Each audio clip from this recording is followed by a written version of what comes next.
Fallout Equestria, Murky number 7. Chapter 8. The Virtue of Freedom. From where you're kneeling, it must seem like an 18-carat string of bad luck. But the truth is, the game was rigged from the start.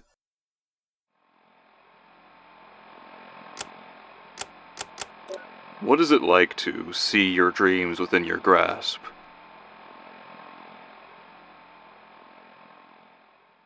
A feeling like no other. In my last attempt, born of desperation, I'd launched myself into an impossible situation out of sheer panic and fear of what would happen had I stayed. It was little more than a mad rush into the unknown. It had failed because I had been too hopeful, too blinded by dreams and wishes of what I was going to do once out of Philadelphia to have the presence of mind to actually do it. I had been doomed to failure before I'd even started, becoming nothing more than a game to the Griffin guards wanting to check the sentry's capabilities.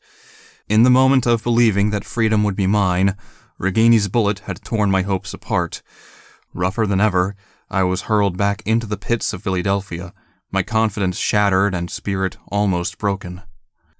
For me, a slave only used to obeying orders, the idea that my strength would come from others willing to follow me or lead me through choice was bewildering.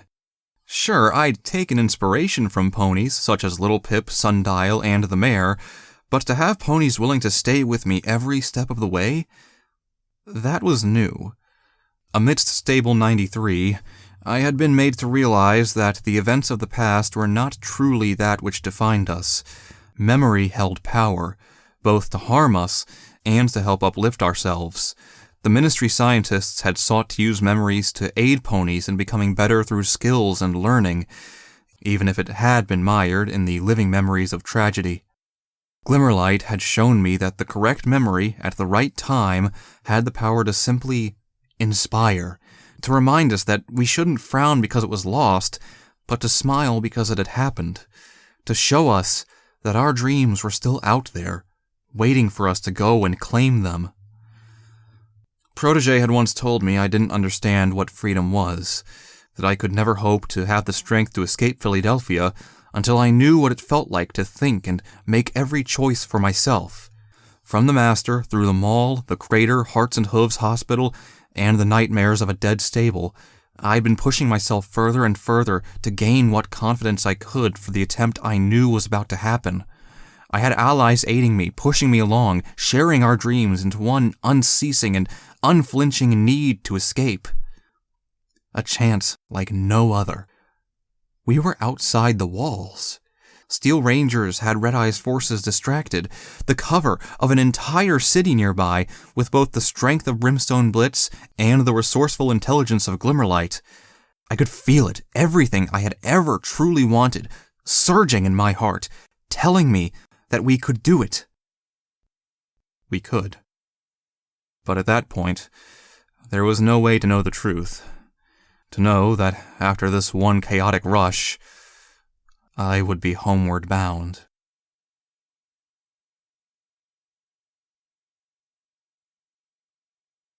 Sounds, just the noise of chaos around me, assaulting my ears. Shit, get down, get down! Where did they come from? Griffins! They're hiding on the rooftops! Oh, goddesses! Murky, just watch the road. They've been dropping mines. They're still following us.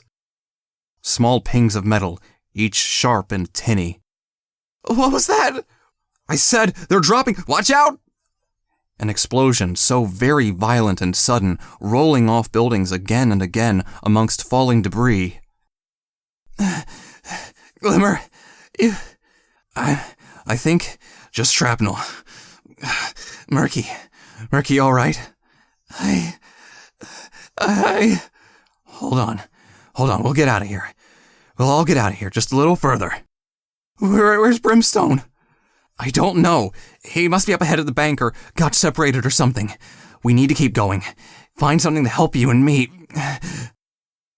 Heavy sounds, metal hooves, crashing through rubble and cranked tarmac. The Rangers are still in the same street. Keep going! Keep going! My leg. I know, but we need to go now. Get to me. Inside, Murky. We're almost there. And from the distance, a shrieking whistle of something approaching rapidly, rocketing into a solid wall with a deafening roar of a warhead's detonation. "Watch the building! It's coming down!" Finally, the slow creaking of foundations and rebar starting to bend and give way, crashing down like an avalanche of wood and stone. "Oh no, Murky! Murky! Get off me! Get off! My friend, he's still...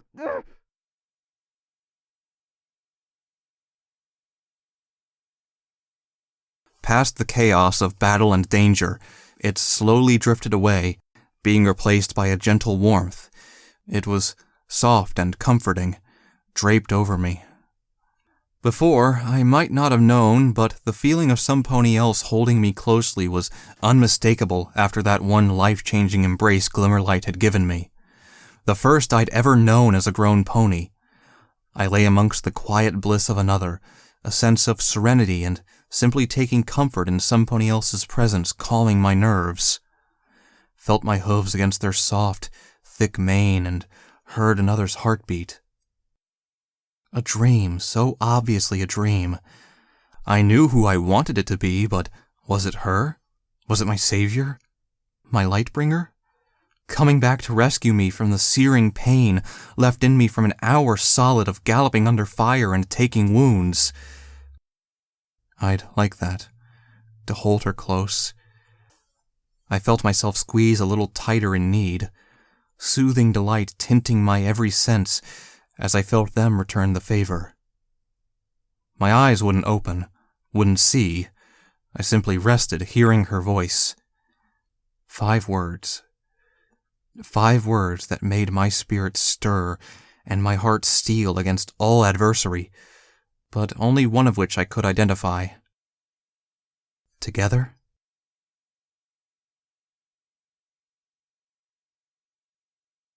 Light stabbed into my eyes. Dizzy, tangled, and weighed down, I wanted to kick and struggle, but an overwhelming tiredness overtook me. My vision was nothing but white, a bright illumination that slowly began to fade just as much as a creeping agony began to settle in on my skull. I was under something heavy and rugged. A coarse blanket? Something was moving above me in a circle, whirling like a threshing machine, softly whoop-whoop-whooping away. Every limb felt heavy when I tried to lift them, to roll and try to stand. I could hear trotting nearby, some pony whistling and getting closer. Wanting to try to cry out for Glimmerlight, I instead felt my throat dry up and turn raspy. How long had it been since I'd last taken Radaway? Well, how about that? An older stallion, his voice drawling and tinged with an accent I'd only heard every so often. Movement began to fade into my sight, and my center of balance finally detected that I was looking upwards. The splitting headache only became worse as I shifted uncomfortably to try and see who it was. Blinking, even that hurt. I saw the silhouette gradually fade into a pony trotting up to sit beside me. I tried to shift before stifling back a high-pitched cry. My head flared and fired a lance of pain from left to right between my ears.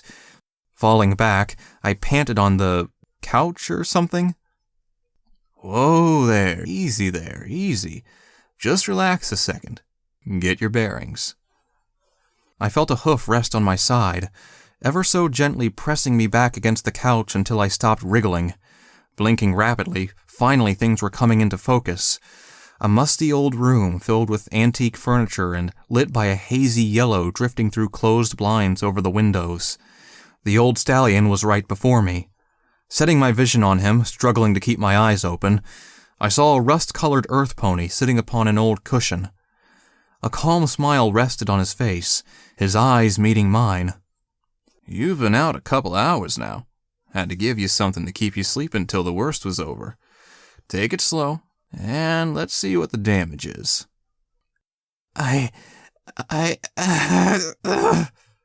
Moving my head elicited another sharp pain, as though some pony had just hit me over the head with a wooden stick. Something about why I knew what that precisely felt like said a lot about a particular old master of mine. With slow effort, I finally got my hooves beneath me, unsteadily beginning to settle down on all fours. With my size, I could sit right across the couch fairly easily to face my Helper? I hoped so. Something. I don't quite know. Let's just keep it simple there. How about your name? He sat back once I had risen from my side, smoothing out the tough leather claddings he wore and adjusting the red neckerchief. I noticed he did that a lot, like it never quite sat comfortably. Murky number 7. Can't say it's anything I'd have picked, but if that's your name, that's your name. I'm Doc Minstrel. Welcome to my quaint little home. Now, I had to do a little bit of work keeping you alive back there. You were pretty beat up when we found you. Slowly, moving on seemingly creaky old limbs, Minstrel leant down and retrieved a cracked, dusty mirror between his front hooves. Blowing over it enough to raise a little cloud of stagnant dust, he set it down before me, allowing me to gaze down. The dust remained still in the thick interior air before dispersing and disappearing within the beams of light in through the windows. Now, I did the best I could, but can't say I could make it perfect again. Closing my eyes, I felt my hooves touch the mirror. The cold, burnished brass around it felt all too familiar to the feeling in my gut, my imagination running riot. My head was hurting so much. He said it wasn't perfect again. What had happened to me? I didn't want to open my eyes. Dreading the moment, the dull aching in my forehead matching the weak beating of my heart, I slid my eyes open and looked down upon myself. I gasped sharply, turning to a sharp yelp, first in shock, then in pain as the sudden motion of trying to throw the mirror away set every aching wound alight. My head, shoulder, back legs, and even one I hadn't felt in my front right hoof seared as I collapsed down shivering. Minstrel moved quickly, his strong, firm hooves holding me in place to prevent further injury. Already my eyes were shedding tears. I had seen him. Above those matching, horrific eyes, I now bore the same scar running from behind my left ear to just above my eye. Red and welted against my muddy green coat, it stood out as a swollen line of both pain and unpleasant memory. The knowledge of my head being permanently marked paled in comparison to that I looked like him. Whoa there, just stay still. You ain't ready to go all thrashing around like that just yet, young buck. It'll probably fade in time when your coat grows back a little and the skin heals. But that there wasn't just any reaction to a pretty nasty scar now, was it? I shook my head, wincing as that baleful line linking me to him throbbed, shaking tears across the couch beneath me. Well, you rest here for now, Murky number 7. I get the feeling there's issues here I'm not seeing. But don't worry, you're safe here.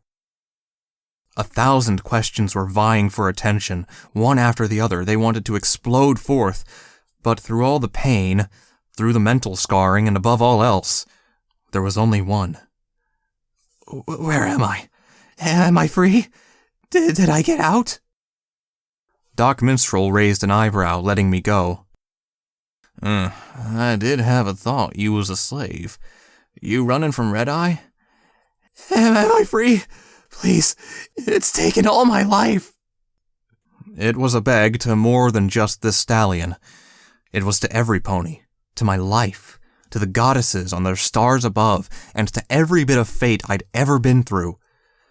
Doc Minstrel settled forward, resting his hoof on my back once again. For a second, every worry in my mind rose up. What if I'd been dragged back inside Philly? What if this was just Protégé's personal physician he'd mentioned? The answer felt like it took 1,000 years to arrive, my heart in my mouth as I saw him take a breath. We're miles from old Philly here, little buck. Don't you worry. You made it just far enough. He paused, a smile slowly spreading across his face as he rubbed my back and got up. You're free at last, little slave.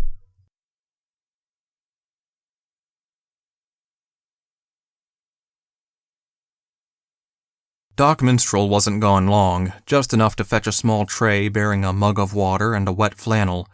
Trotting in, carefully balancing the tray on his back, he set it down in front of me. I was, quite simply too flabbergasted to even notice. Free? I was free? My mind struggled to comprehend it, just the sheer scale of being told, well, that. Even as I felt him lift the wet flannel onto my head, I barely even registered the sharp pains at first. I just sat and stared without a sound. All right, perhaps I squeaked at the cold shock. No more than a yelp, maybe a wince too, but no squealing. I was getting better. Now, I imagine you've got yourself a fine lot to think about. Lifelong slave to this. A big shift to go it into the wasteland, you know. So tell me, how'd you even get here? Escaping Philadelphia ain't exactly easy. I had been dreading this. While he had fetched water and cloth, I'd simply sat feeling stunned. Minstrel had left my saddlebag near the couch, and after a few false starts, I had dragged my journal across. It was safe. It was still with me. Small marks from where shrapnel had dug into the cover littered the front. It might have felt violating, seeing such a treasured belonging marked like that, but it had always been frayed and well worn, and for all I knew, it could have just saved my life by stopping them. Sitting sadly and quietly, flicking through the pages, I struggled to really come to terms. Free. Year after year in servitude, master after master, one torture to the next, scars, whips, and broken wings, tears, blood, and sweat every unceasing day. Free. Less than a week ago, I'd been shown the truth by the stable dweller. I'd gone against my masters, launched a failed attempt to escape that almost claimed my life, and been through a multitude of horrors that grew every time into that one last moment. Could it really be? I scarcely wanted to believe it. One last rush, glimmerlight and brimstone by my side, only... Hey, kid. I blinked back to the present, seeing Minstrel's old face looking at me. You all right there? Take it as slow as you want. That kind of injury isn't going to leave you too capable for a while. Now just settle back. Tell me what happened. How did you escape? Mighty impressive that you managed it. Sighing, I rubbed my sore temples and glanced at the window, into the fuzzy light that revealed nothing outside. I don't know if I remember too well. It's just all one big blur, like time running too fast. Sound, my friends. Oh, goddesses, I don't know what happened to my friends. Panic was gripping me. I had fallen, but Glimmer and Brim, where were they? Why hadn't Minstrel mentioned them? Had they... Well, when my assistant Sunny found you, you was the only one in the area.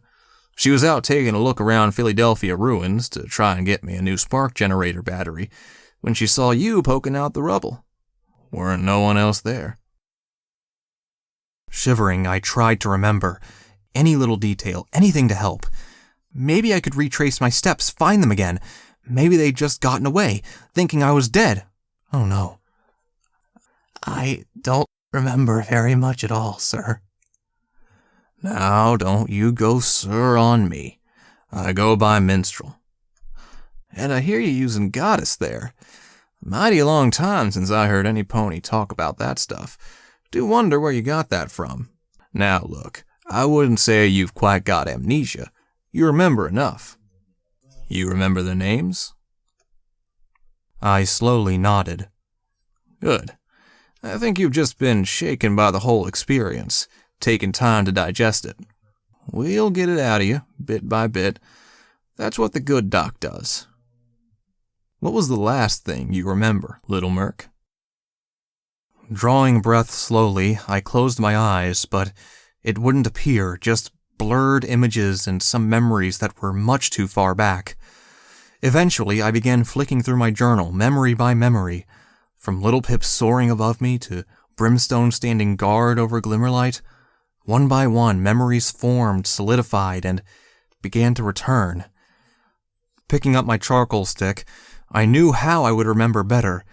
Lowering my head, I began to draw, allowing my subconscious to take over, lines sweeping back and forth, ignoring the pains it caused in my head. Shapes formed without even meaning to. I felt it flow from me, the emotion that no injury could ever take away, erupting into my work.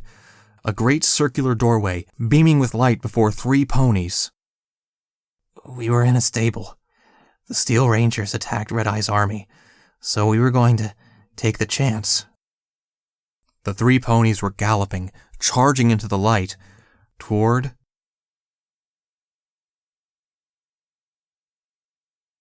the wasteland outside.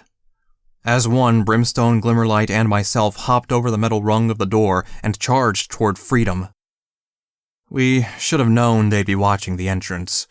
Our gallop was brought to an almost immediate halt by the scene ahead of us. The slavers were, for the most part, utterly devastated. The ground was littered with the wreckage of exploded wagons, their steel bars bent and warped around flipped running bases. The stronger winds kicking up were sweeping loose cloth, torn barding, and indeed even the bloody specks of dust into a small but foul dust storm across the plains around the hillside. Equipment was strewn around the corpses of any who had resisted, or what was left of them. Steel Ranger weaponry left little in its wake. Worse, there were 3 Steel Rangers standing directly before us. The dark metal of power armor towered amidst the swirling dust above every one of the prisoners they had taken. I saw a very angry-looking Mosin lying against a rock, shrapnel wounds preventing him moving. Each Steel Ranger bore massive weaponry. The first with dual long rifles, similar to what I'd seen Griffins carrying, the next a combination of Gatling cannon and seemingly a box of missiles, while the third had what seemed to be a small portable piece of artillery across his or her back. Gender was impossible to tell. All 3 wore identical types of suits. Halt! All looters will remain where they are. The voice, male, held authority and force, booming from the external speakers in the helmet. I felt my hooves lock up on the spot, falling to the ground beside Glimmerlight. Brimstone stared grimly at them, snarling deeply as his hooves scraped the ground. I saw the 2 lighter-armed Rangers brace themselves, their weapons swinging to face him. Behind me, I could still hear their comrades inside battling with Barb's raiders, but it seemed out here the Rangers had won, and had the entrance completely in their favor. No pony could come out of such a thin exit into this firepower. "We're slaves, paladins!" Glimmerlight's voice rung true over the wind, albeit tired and shaky. "We mean no harm, and we own no loot. Just let us pass, and you'll never hear from us." Apparently, she did not find this a good time to mention her own past allegiances. I began to feel my muscles clench in fear as the leader, bearing the huge cannon, looked away from her, and curiously turned his head directly to me. "'Tis a lie. The little one will step forward and relieve himself of the pip-buck fragment." What? Sundial's pip-buck? I had just begun to finally feel like it was truly mine now. His life and the meanings he was giving, they weren't for being stored away. He wanted them told and known to some pony who found it. "It's just a non-functioning fragment, Paladin. It's no use. I checked it myself. Just a piece of old scrap now." "Not for you to decide, slave. We have trained scribes who would restore it to glory and take its place among the records we guard. Now pass it over immediately."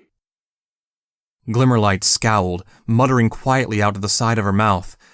Philadelphian scribes couldn't tell a working pip-buck from the rods shoved up their asses. "What was that?" "Look, it's a hunk of scrap. I'm gonna regret this. I am of the Buckland Cross Steel Rangers, Initiate Glimmerlight, daughter of Paladin Candyfloss. You have my word that the pip-buck will be returned to our records when we get out of here. I'm repairing it myself. I can quote the regs if you really want me to."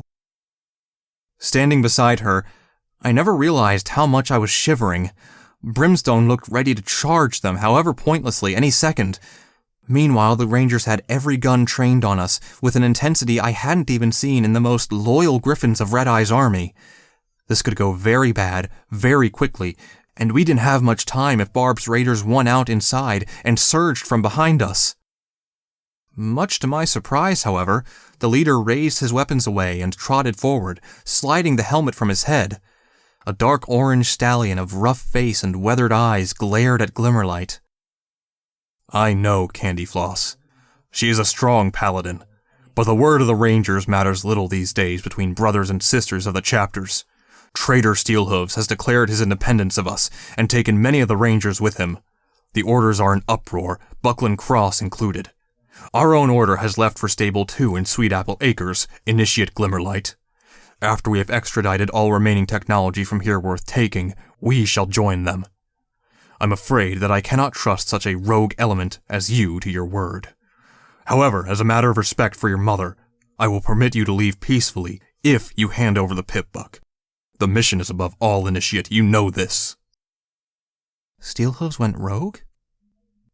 Glimmerlight barely did more than whisper it, a look of odd longing and wishful nature in her eyes, before shaking it free. The paladin ahead narrowed his eyes, stomping a rock so hard it cracked beneath him. That is our only offer. Give up the Pip-Buck. The last command was shouted at me. Offended that I even felt my limbs twitch to obey, I just staggered backwards, holding it closely while I trotted on 3 legs.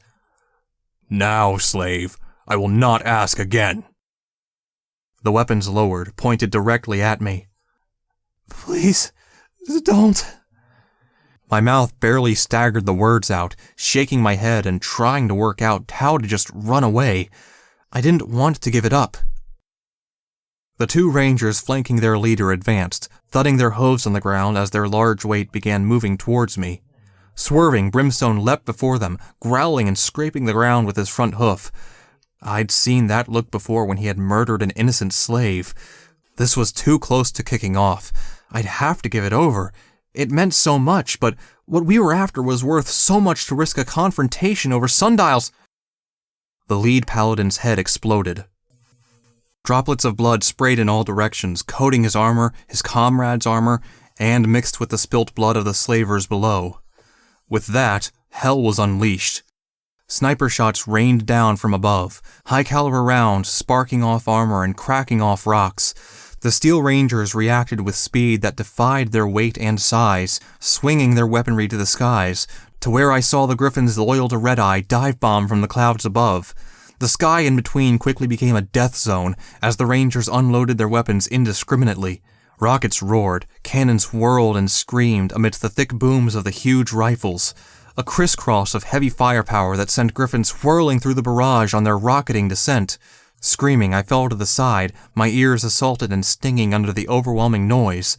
Bullets pinged off rocks around me, kicking up plumes of the earth or loose gravel mere feet away as the rounds ricocheted off Ranger armor towards us. Follow! I'd only heard a fragment, but that was Brimstone's voice. Scrambling, I scampered from rock to rock, staying as low as possible. I saw the Rangers thundering away as little blue-tinged grenades tumbled from the sky above. I hastily shielded my eyes from the magical blast. A dull thump rocked the ground, a rocket whooshed, and an explosion lit the sky among the flying V of Griffins.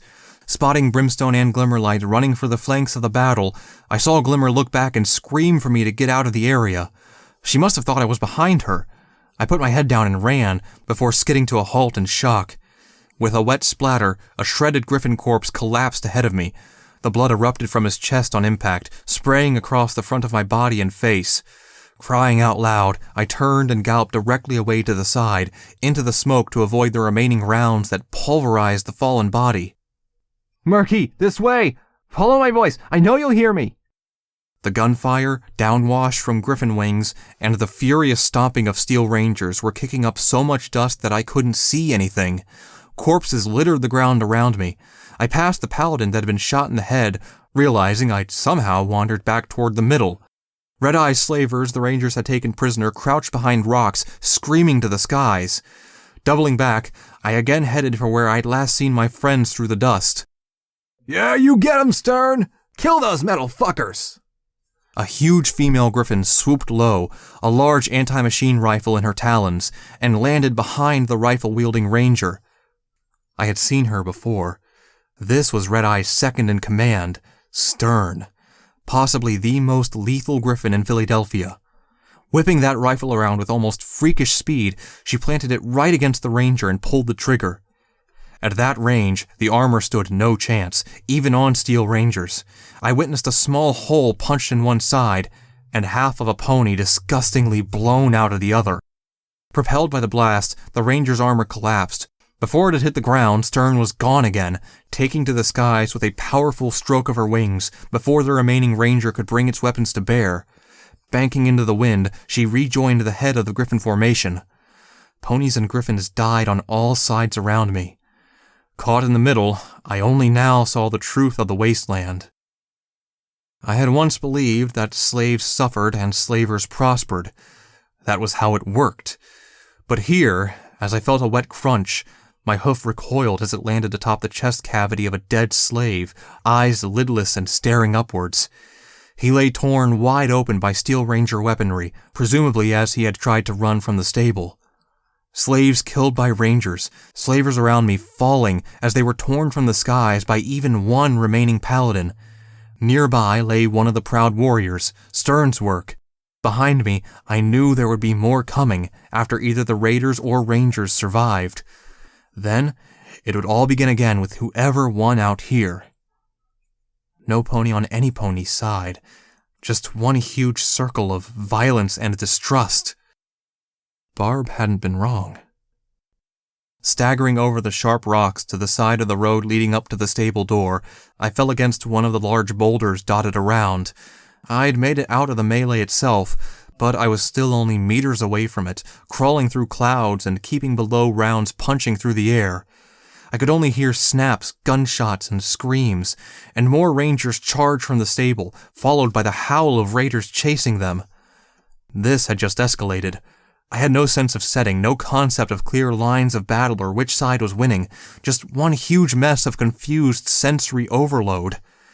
I galloped for all I was worth, passing slavers trying to grab weapons around me, only to be torn apart while fighting back desperately. I saw Raiders leaping on them, biting throats and feverishly bucking. Rudimentary knives and gifted weaponry for the job was used on their masters. One Raider with blood pouring down one side of his face saw me, screamed, and gave chase. "Come here, little buck! Gonna get ya!" Screaming, I ran, hearing his hooves clatter on the rocks behind me as he grabbed a discarded dagger and gave chase. I couldn't see anything. Where was I going? "Murky! Murky!" Wait, left. Or was that right? I couldn't tell. I hadn't known battles would be this confusing. What if something just hit me? What if... "Got ya!" Screaming in terror, I felt the Raider leap on me from behind. His long strides had caught me far faster than I'd imagined without seeing anything in the dust. I bucked with my right hoof, catching nothing. Briefly, I felt us struggle as I tried to get away, his mangy hide rubbing hideously against me while we fell, rolling one over the other down the shallow slope. With a wing-aching thud, he landed atop me. Looking behind me, I screamed again, and I saw the knife in his mouth descend and land clean. I had been shot before. The sheer shock had immobilized me. But this... I cried out, throwing my head backwards and howling into the air in agony when I felt the 4 inches of cold metal penetrate my left shoulder and twist. My ears picked up the sucking, wet sound as the wound opened. My scream didn't stop. I howled, begged, and cried out as the weapon yanked out, leaving me to bleed. Thrashing on the floor, I tried to hold a hoof over the wound, crying in pain as I registered the feeling of a new, wet hole in my shoulder. The Raider reared up, ducked as a Griffin whipped overhead, and licked the knife clean with a delightful giggle, watching me squirm and scream. Suddenly, he glanced around. "Ah, shit, you bleed out. Blood flows in the wasteland, little pony. Blood flows. I'll be back for you." Without warning, he left. The reasoning only became clear as I felt the passing minor earthquake, to me, of a Steel Ranger galloping past into better cover. I simply lay there, flailing among the rocks, bleeding amidst it all, screaming for anyone, from Glimmerlight to Little Pip, even my mother. I wasn't alone. A Griffin was trying to clutch her lower body nearby, after shrapnel had sliced across her belly. My throat was becoming hoarse from shouting, rough and sore. Already I was feeling light-headed. "Rangers, gallop to the city. We shall bring them low in urban warfare." "Griffins! They're trying to retreat! Hound them!" It occurred to me that my hypersensitive hearing was picking up both sides' commands. The fears of being left alone to bleed out amongst the dead and dying began to filter in. I don't want to be slow. By all the goddesses, I didn't want to be left here for that. It hurt so much. Then I was being pulled, roughly and without care. Whimpering and clutching my shoulder, I saw the trail of blood behind me on the rocks. The sight made me want to throw up. It wasn't a small amount either. Ahead of me, I saw a Steel Ranger firing in indiscriminate circles at a shadow that seemed to bounce around him. With sudden jerks, I saw the Ranger flinch as the shadow passed by him again and again. Barb. Feeling myself being dumped, I saw shapes around me. Whimpering pathetically, I tried to fight them off with my good hoof, to get up. The raiders had pulled me behind the rocks to gut me with that knife or execute me with that pistol or... "Murky, it's me! Stop it! What are you—" Glimmer's voice stopped, as I felt, more than saw, her pay attention to my shoulder. Blood was flowing freely. I tried to reach for her. Oh, fuck. Brim, he's hurt. They got him. It won't kill him immediately. Get him in the wagon now. Finally, my vision focused as I saw Glimmerlight bent over me, shielding me with herself, lifting me towards something. Wait, Mosen's armory wagon! The thick metal-plated wagon lay on its side. I could see the huge figure of Brimstone, unmistakable by silhouette even through thick vision-obscuring conditions, heaving and lifting the massive wagon by his own strength. Creaking, the old Fun Farm circus trailer finally lurched back onto its wheels. Behind Brimstone, a figure began running directly for him, a bayoneted rifle held in mouth. "Brim, behind you!" My scream, pitching to the point my voice broke, caught even Glimmerlight off guard, twisting off me as she too saw the furious charging figure of a slaver trying to prevent our escape, his gas mask fall and to dangle from his neck. Slipping his assault rifle from his back, Brim flipped it into the air, caught the barrel in his mouth, and swung it hard. The butt connected with the slaver's own gun, knocking it clean from his filthy mouth, along with a few yellowed teeth. The return stroke snapped his head around far too quickly to be healthy, landing the slaver face down at an awkward angle, quite dead. Brimstone looked at the rifle in his mouth, now snapped in two from the impact, before spitting it away. "Unbreakable. Aye, right, you vodka-even old bastard." Crying out in pain as Glimmerlight pulled me into the wagon, I flopped onto the floor. I could feel her jump in behind me while Brimstone hooked himself to the front. I saw puncture marks kick through the metal sides of the wagon. Some penetrated, missing us by scant inches. Glimmerlight yanked me backwards away from it and toward the back. I tried to do it myself, but my hooves were like lead, barely able to function from the exertion. Brimstone bellowed back from the front. "Hold on. They're gonna gun for us as much as any ranger, so we'll use the scraps as armed cover." "Brim, the rangers will—" "They have bigger problems than some escaping slaves. But if we're near them, then they're a bigger threat. Hold on." Stuck in the back, I screamed again as I tried and failed to hold the blood in. Why couldn't I stop it? I didn't want to lose my blood. How would I get it back? I felt dizzy, thinking stupid thoughts. Glimmer. Hush, Murky, let me have a look around here. With a jerk, the entire wagon began moving at a rate far faster than it was ever designed for. Items fell from shelves as Brimstone dragged it over the rough terrain. Doing her best, Glimmerlight pulled the shutters with her magic and dragged over a box bearing the same symbols as my saddlebag. Drink up. Oh, Murky, I'm so sorry. As I felt the purple liquid held to my mouth, the entire battle seemed to drain away into the background, replaced only with occasional snapshots of griffins on the retreating of the rangers. Evidently, their armor let them keep pace, as I felt them gallop all around us. But I couldn't concentrate on much for long. It hurt so much. Please stop it hurting. Glimmerlight simply held me as we put our trust in Brimstone Blitz's determination. Even as I felt the healing potion aid the pain and begin to stem the bleeding, I just still cried at the memory of the raider attack. I hadn't even properly realized how afraid I was. The things that happened out here in the wasteland. In many ways, although I felt ashamed at how I looked like this, I kept thinking how much safer I was with them. Sniffling, I pushed my head towards Glimmerlight's shoulder, crying it out.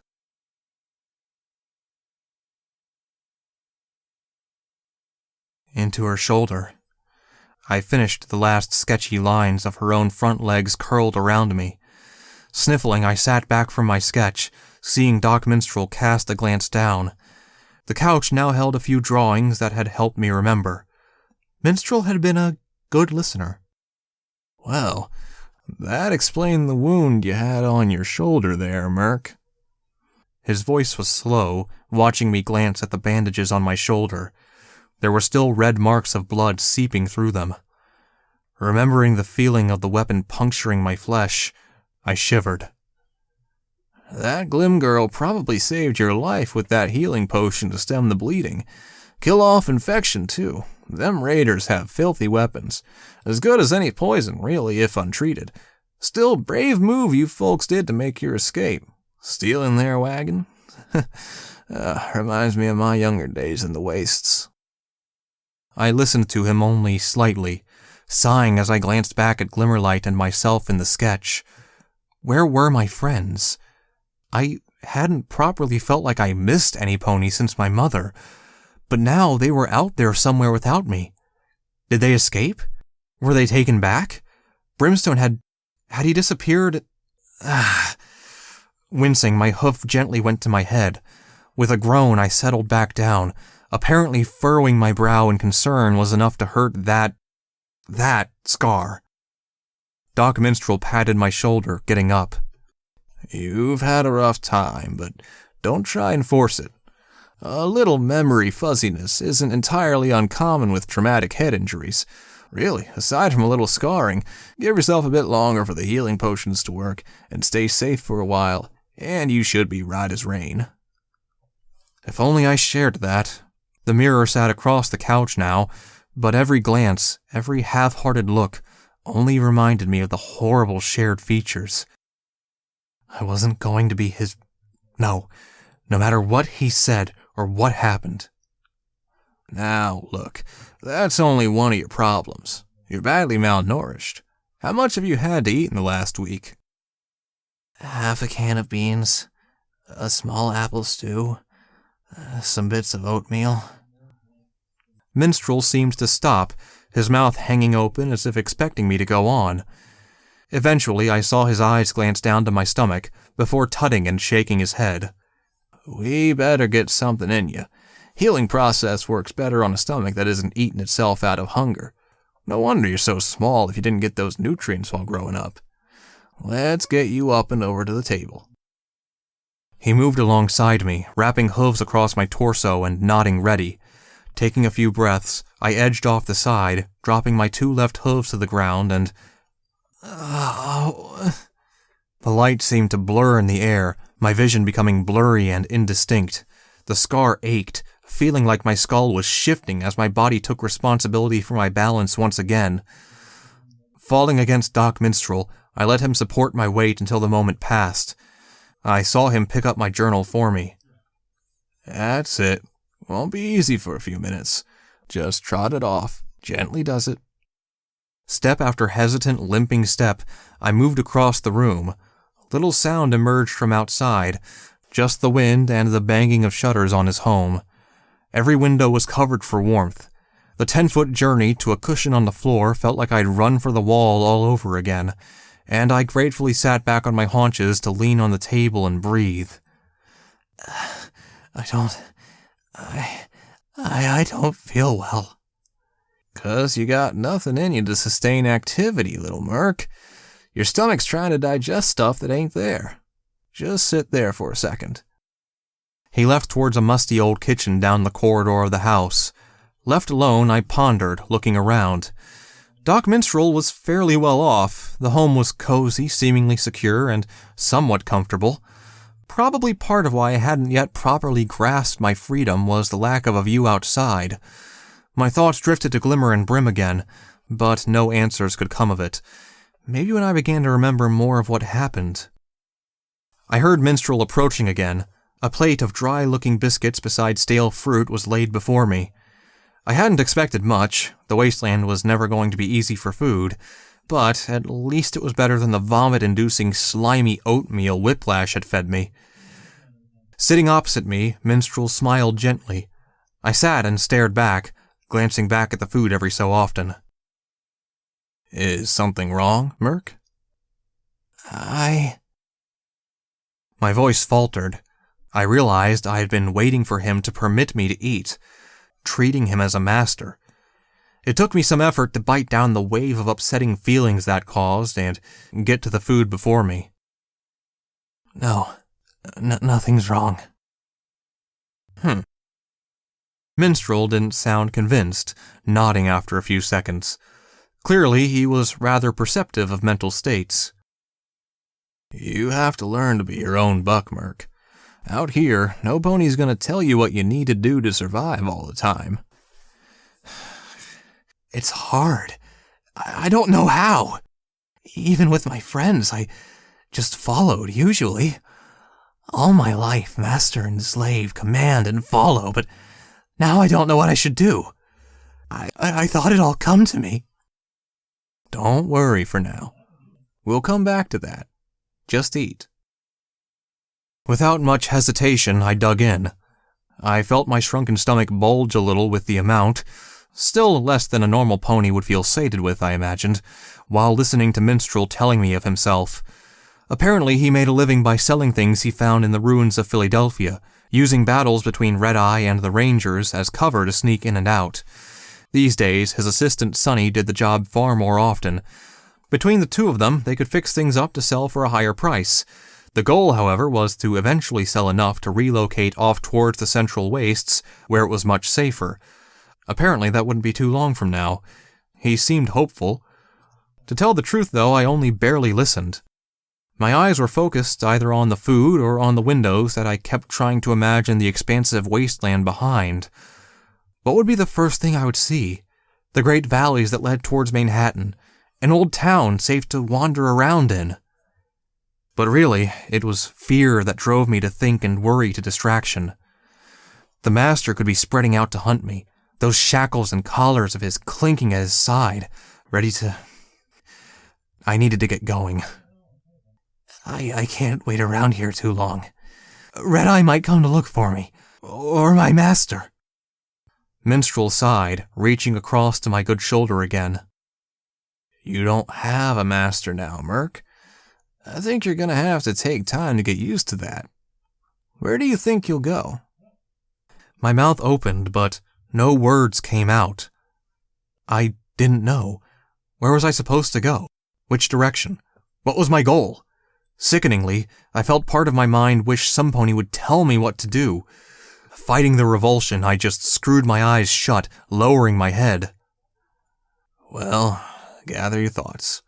Whether it's to hunt for your friends or whatever, but you're safe here. Red Eye's cronies never come here. Too off the beaten track, if you get me. Let's just take our time, get you ready to move, and help you remember just what happened before good old Sonny found you, all right? Best wait till Sonny's back anyways. She might know something about your friends. Briefly, my mind rebelled that I was only nodding because he had told me what to do. Sniffling, I pulled across my journal from where he had left it. I don't want to be a slave, but I can't stop thinking it. Just take your time and draw, Murk. There's no rush now. I'm not gonna whip you for not doing something immediately. His voice was calming, allowing me to sniff sharply and open a new page. We were escaping the wagon. Thick black lines appeared, the outline of the wagon hurtling under Brimstone's power, the steely look of determination tinged with fury on his face. Moving aside, I began drawing other shapes around us, in the air, rangers and griffins. The rangers ignored us, but the griffins started dropping bombs and mines. With strong, sudden draws of charcoal, the explosion filled the ground in front of the wagon, casting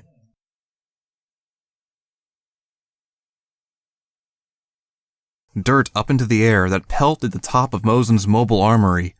Ducking at the painful sound, I peeked through my hooves to see Glimmerlight opening fire with every rifle and pistol she could find within the wagon.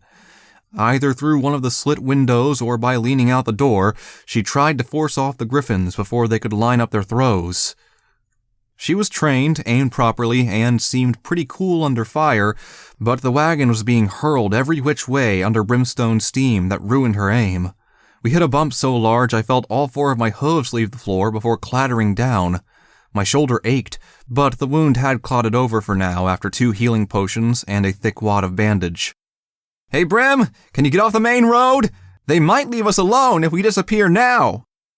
There was no reply. The cacophony of sound was beginning to give me a headache. Rangers thundering down the road around us were stopping every few seconds to dissuade the griffins with their heavy weaponry. The run from the stable had cost them 1 more armored warrior, but now that we were within the ruins of Philadelphia, the urban environment was beginning to give them a chance.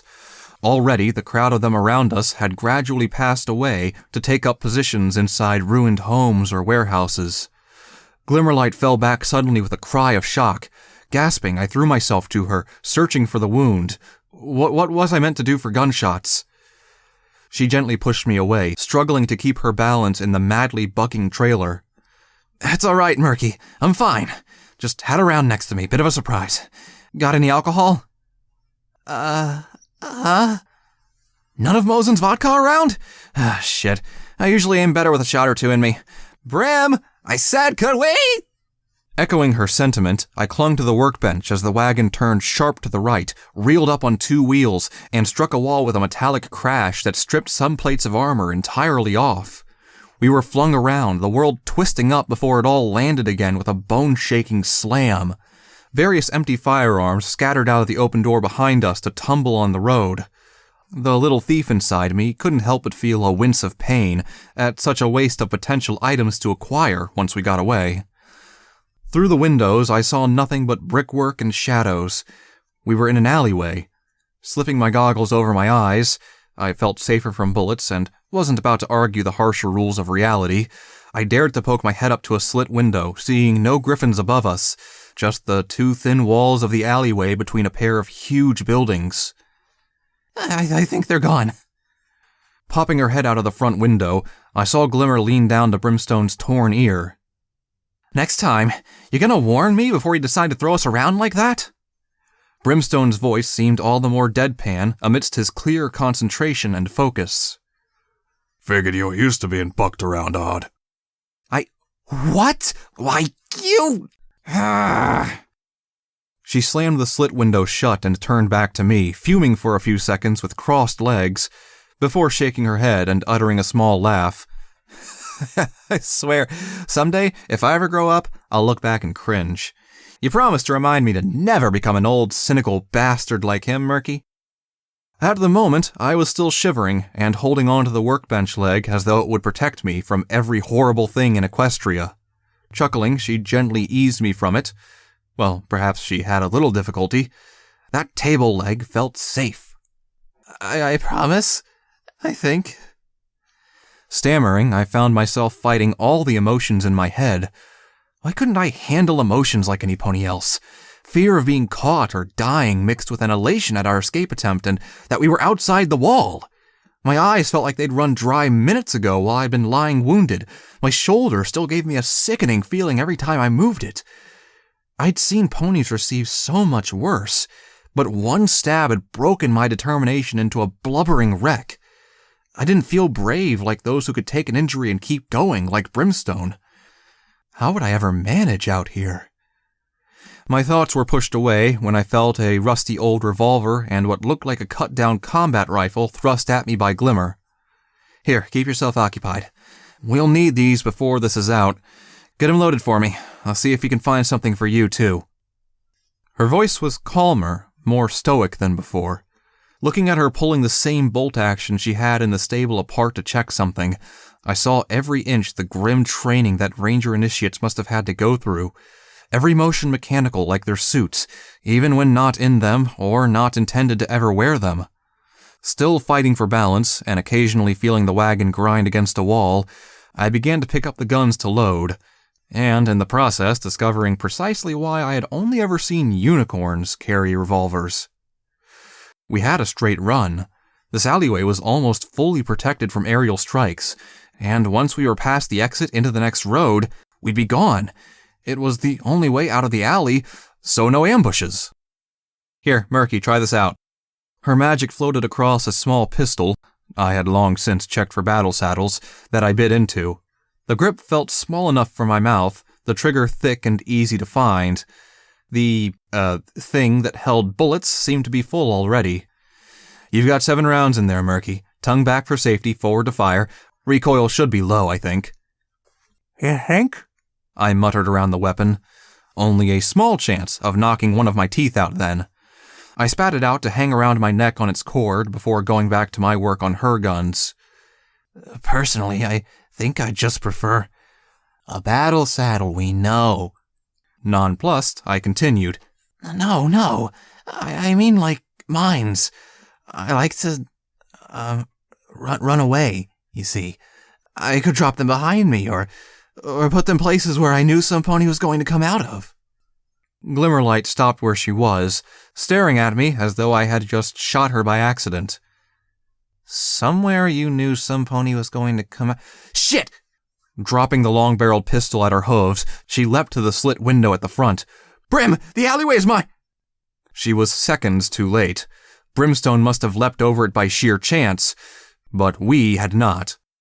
Never had my world accelerated so fast. I lost all hearing, blasted into a ringing oblivion as I felt the armored floor of the wagon catapult up underneath me amidst a roaring explosion that flared through every window. Briefly, I became weightless within a wagon that had been blown vertically up and over, rolling end over end. I felt my mouth open, screaming as I impacted wall to wall, unknowing of which way was up or down. The workbench collided with my ribs before a final crunch hurled me away. I impacted on something, tumbling over or through it. Everything turned red. Pain flooded every joint and every muscle when I landed in a heap, rolling multiple times to a halt on dirt? Groaning, I opened my eyes onto a scene of devastation. The red was not my vision being lost. It was Philadelphia in general. The wagon had been thrown so hard, I had been sent flying out of the door. The armored transport's underside was bent and shattered around an odd V-shape of design welded on. I tried to move, before finding just why that was such a mistake. Nothing seemed badly hurt, but I felt bruised all over and shivery. My shoulder bandage was turning red again. I could feel the blood trickling under it. Gradually, sound returned like the roaring of hard rain, and I tried to crawl back towards the wagon. I could see Brimstone, thrown with the wagon, bucking the harness off himself. His hide bore several red spots below the dirt, and I saw him pull a small shard of metal from his torso with a grunt. Glimmerlight was flopped over the door, holding her head. Her nose was bleeding, but she seemed unharmed. Murky, get to cover, quickly! Doing the best I could, I dragged myself towards the burning wagon. Brimstone pulled Glimmerlight down behind it while she tried to regain her senses.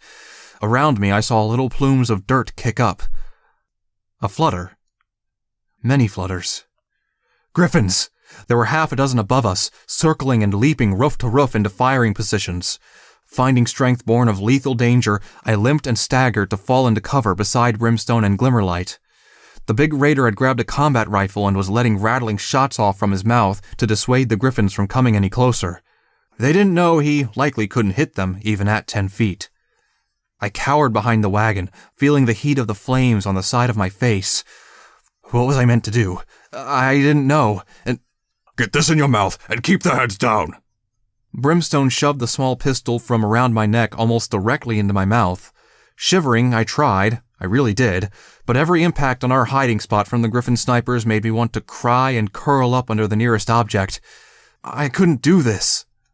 Closing my eyes, I heard Brimstone curse as he saw me fall down and cover my ears, simply crying away instead of helping like I should. I tried to blank my mind, imagine everything as nice again. Around me, I saw this warehouse estate as bustling. There were ponies laughing as they worked, knowing they were safe. Yes, safe. I'd go and find the ponies I liked and be safe. Like that ice cream cart over there that totally wasn't a ruined shell now. Or that cafe that didn't have a Pegasus Sky Chariot crash through the front door. I just wanted things to be better. Not stuck in the middle of a failing escape attempt about to be shot. I didn't want to be shot again. Every part of my mind was focused on trying to fool myself into thinking I wasn't really where I was. that I was back on the rock farm, or back even in old Equestria to just get away from it. The slave in my mind was screaming, cursing, slapping my face to get back in line. If I ran out and gave up, they'd take me back. They only shot at Brim and Glimmer because they were fighting back. Gunfights were too much. I just wanted to be better. The voice louder than any sound of my messed up subconscious. The great DJ. I checked my pip-buck, but I couldn't be sure. Was I hearing his voice at the wonderful right time, or just remembering? The obstacles in our path can be overcome if we just work together. So don't abandon those you care about, you hear? Beside me, I saw Glimmer reel back as a ricochet skiffed her neck, replacing the cut she had healed from the fight in the stable. I saw the blood running from Brimstone's shrapnel wound. I was abandoning them to fight on my behalf. Only by sticking together can we truly save lives and make ourselves better, no matter what horrors we all must share along the way.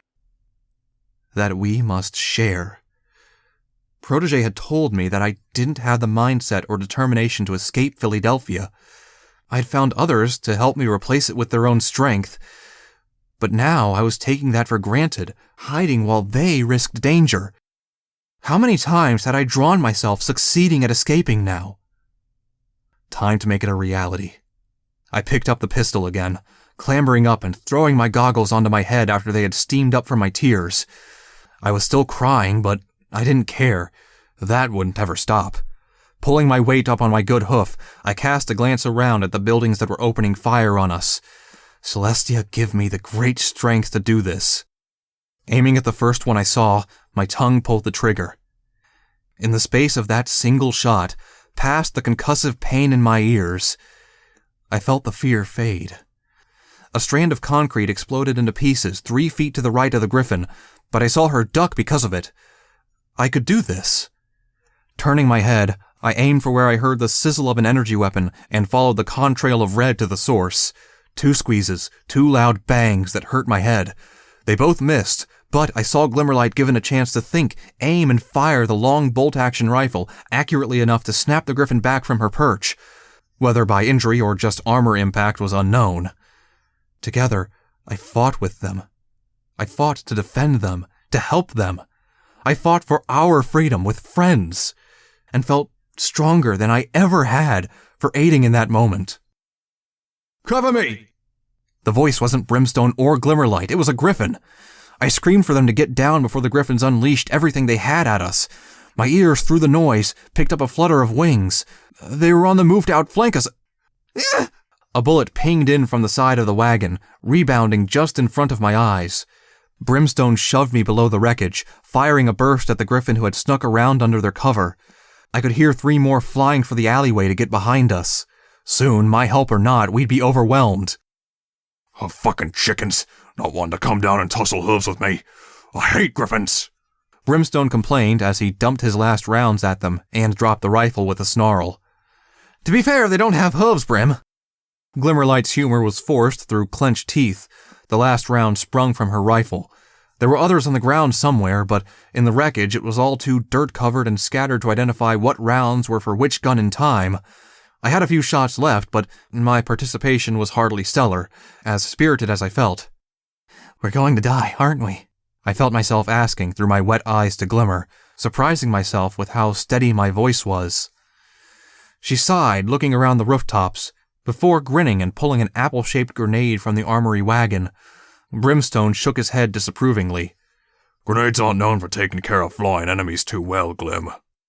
Glimmerlight's grin only widened and turned almost crazed as she raised the want-it-need-it spell orb up alongside the grenade. Brimstone's eyebrows raised. Well, now that's just playing dirty. The spell orb flickered. Toward her horn, drawn in shades by rubbing my hoof over it, creating the look of magic as best I could. She had saved us, my sketch showing her originality in putting 2 elements together. My charcoal curved around her almost gleeful eyes as the nearly wicked plan entered her mind. Minstrel watched from beside me, carefully listening as I recounted what I could.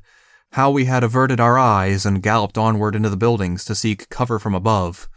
Stopping, I just looked down at her face. Already I was missing that casually crazed mindset of hers.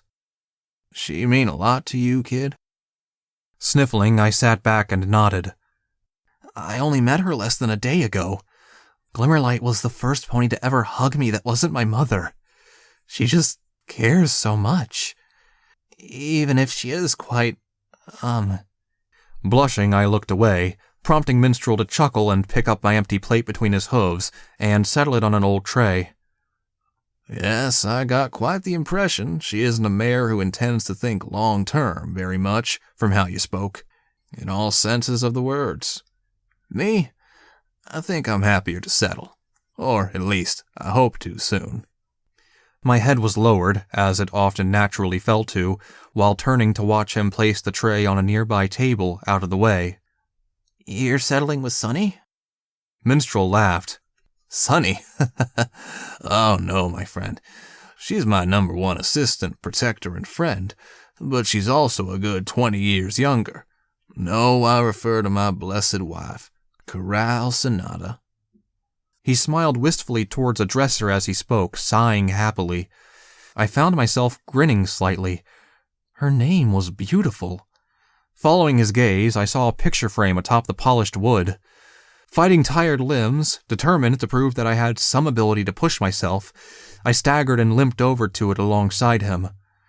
It was an old sepia-toned picture showing an older mare standing at this very same window-side dresser and nervously trying to hide her face. To little avail, the photo had caught that loving smirk perfectly. Something about her reminded me about the mysterious mare. If she'd been a lot older, that same rounded face and oddly fragile expression remained. Her cutie mark was hidden under the plain white dress, which, even in sepia, seemed to light up the room around her, reflecting the sun over the farming fields behind. Wait. Minstrel? Yeah, Murk? This is a pre-war picture. Minstrel picked up the frame between his front hooves. Looking deep into the image, he lightly chuckled, setting it back down. Show me a camera that works and I'll find one of her, Murk. I miss her. I'd do anything to get Sunny and myself enough caps to relocate back to her. But this mare's eyes reminded me of my dearest. In this world, sometimes that's all you get when you don't know if you'll see them again. His eyes followed mine when I looked back at it, turning the picture to again look at her. It's partly why I envy you, Murk. You can create your own memories. That's a rare talent, you know. Many might draw, but you seem to do it from the heart. Keep up with that. Memories matter. They have a great power to affect us, you know. Images of the mare and I, etched in charcoal, came to mind. I flicked the journal back to her, allowing a minstrel to see. I remembered Glimmerlight's special talent to show her own past, those happy times that kept her going, even the remnants of memory left in the dark stable. Yeah, I do know. Gently placing my hoof upon my first ever image of the mare, I silently promised myself that the moment I was properly safe and free, my promise to her would be fulfilled. One picture to remember her. Even if it wasn't perfect, it would be enough.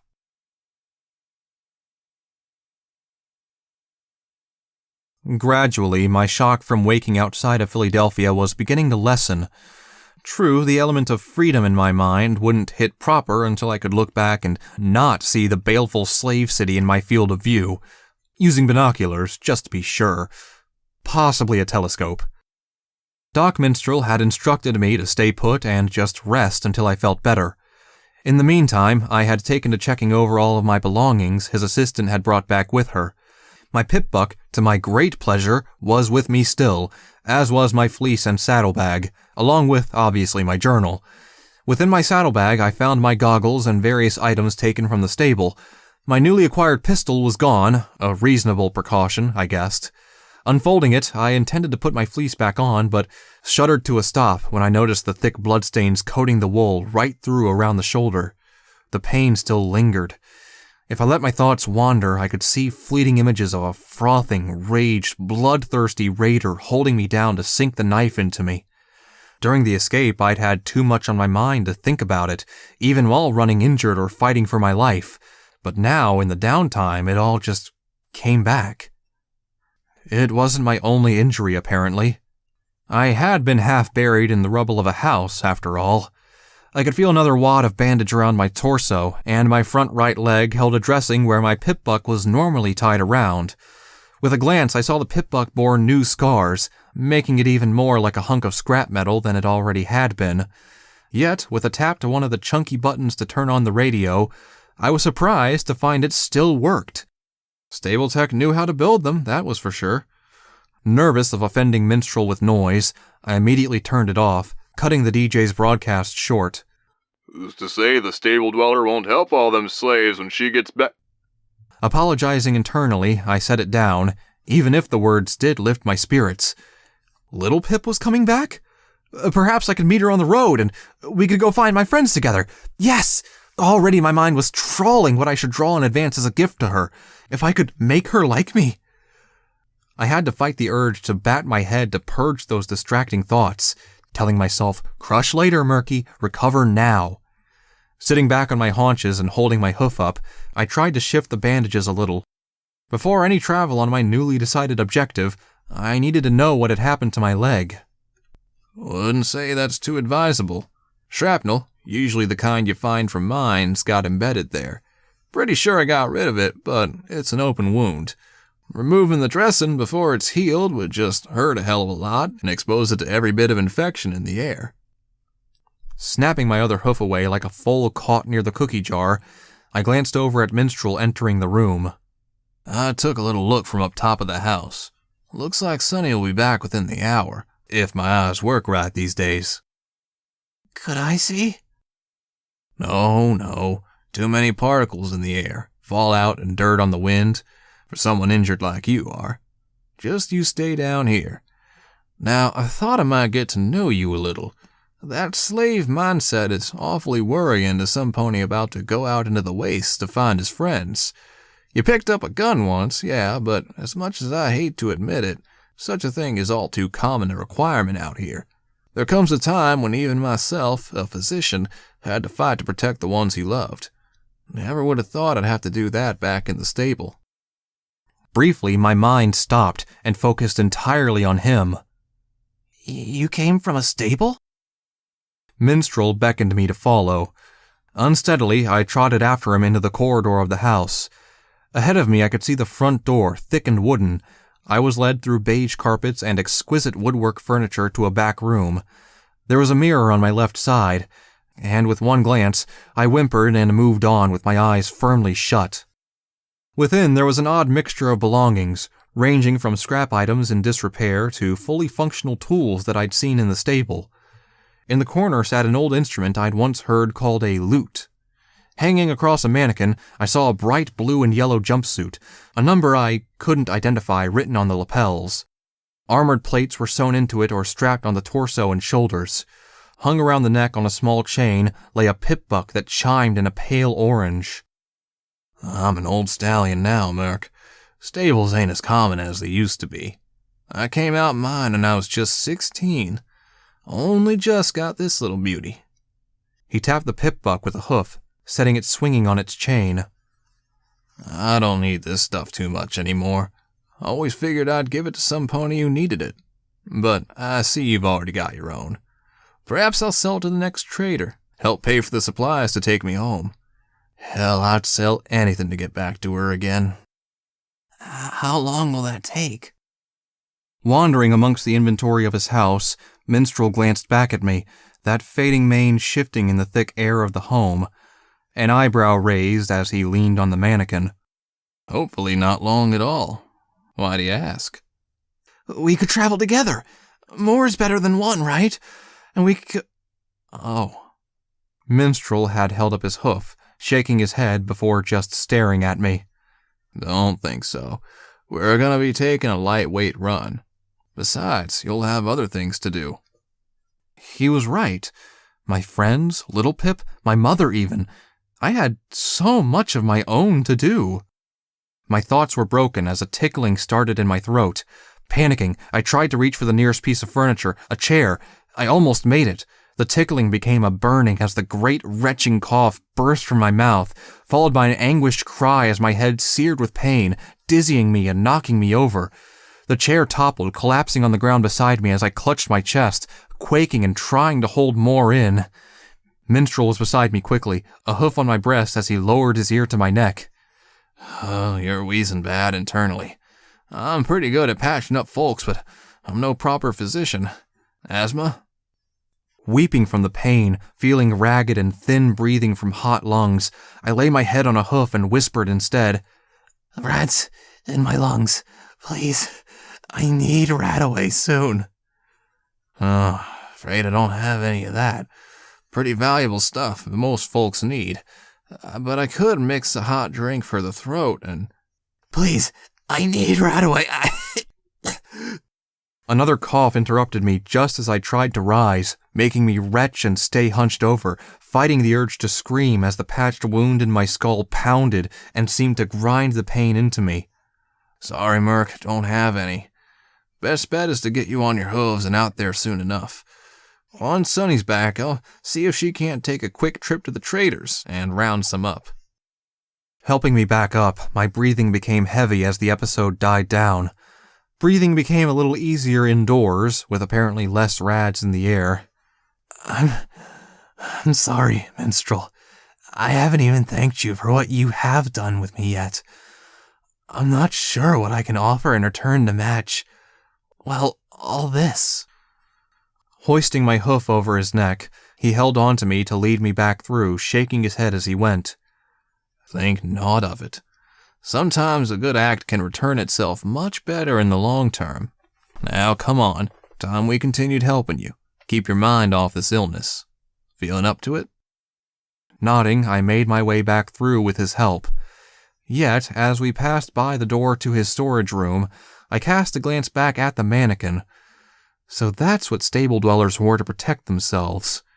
Battle barding. She had a scoped revolver, too, according to Glimmerlight. What had she called it again? My memory failed me, but remembering her form from the pit, contrary to what Glimmer might claim, I did remember more than just certain bits of said form. I mentally dressed her up. Finally, a little image of what my beloved legend looked like. I'd have to draw it later, but for now, taking a new page in the main room, I sat and struggled to remember. We... Don't strain yourself there. Just let it flow. That's how you draw, ain't it? Like it all just comes from my soul itself. How very poetic. You're a little more intelligent than you look. Ceasing my thoughts, I glanced sideways with narrowed eyes to catch him chuckling. No offense meant, of course. What I mean is, you can't read or write. You've not been taught any real math or a lot of standard life skills, but you aren't stupid. You just weren't ever told how.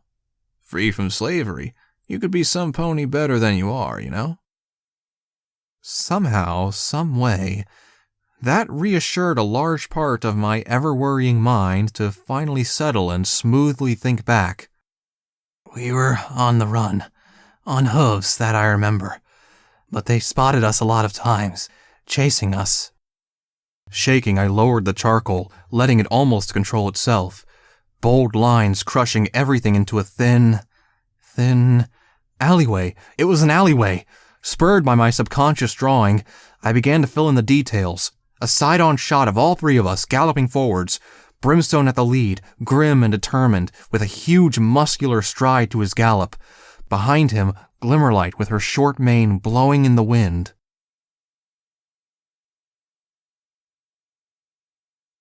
Directly into our faces.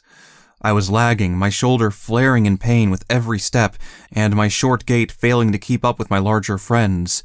Above us, I heard another pop in the air as another shining star burst into a red glare that lit the streets amongst the fading light of day. More than ever, Philadelphia was a crimson hell, even outside the walls in the remainder of the city. Around us, I could hear teams of slavers moving in groups, trying to locate or head us off, along with hunt down the remaining Steel Rangers that had gone to ground. Occasionally, a burst of intense violence broke the evening air as one was found out and, more often than not, slaughtered their hunters in return. With Brimstone, I felt safe. He could take on any small group of slavers no problem, so long as his wounds didn't get too bad. In the past half hour, he'd been stabbed, shot, and bucked more times than I could count, all while defending us from the groups of slavers that infested the city on their escape prevention patrols. I'd been forced to loot through their corpses with Glimmer to try and find healing potions to keep Brimstone Blitz at his height. My mind felt ready to snap. The tension was unbearable. Intense lengths of fear and hiding, punctuated with brief moments of heart-pounding terror when those klaxon calls sounded our detection.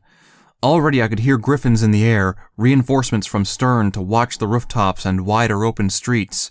The efficiency of Red Eye's army was downright scary in its ability to work as one, bound by charismatic will.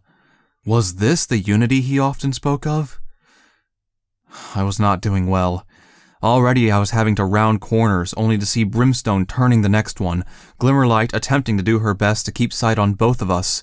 I knew Brimstone wouldn't leave me, but my condition was worrying me. My throat was feeling raspy again.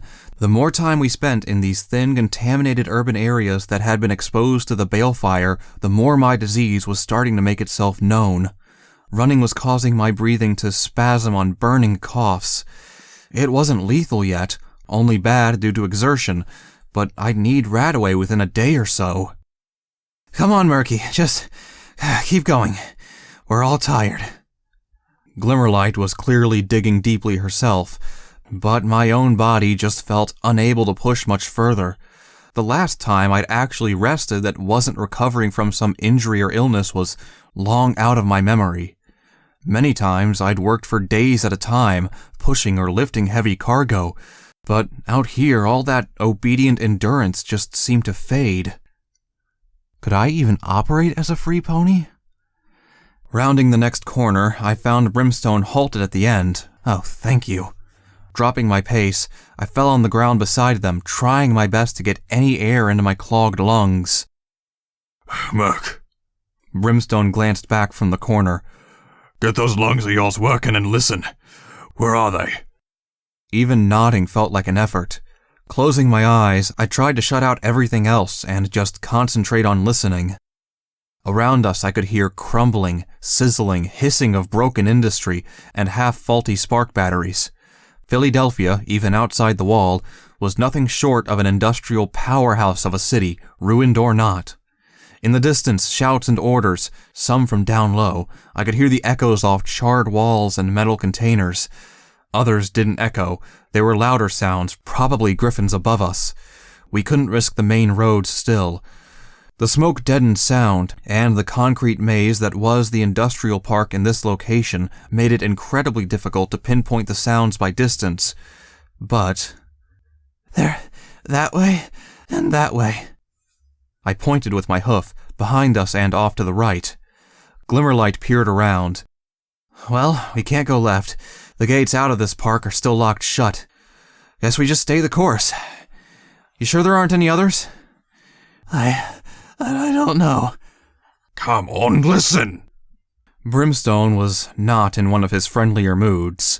I imagined being wounded and healed so often in a short space of time would do that to a raider's attitude. I'm trying! Concentrating, I blocked out everything but sounds. I tried to tune out the ambience. The wind was irregular but easy to ignore. A beeping from some old control room in the factories was persistent, but clearly not to do with slavers.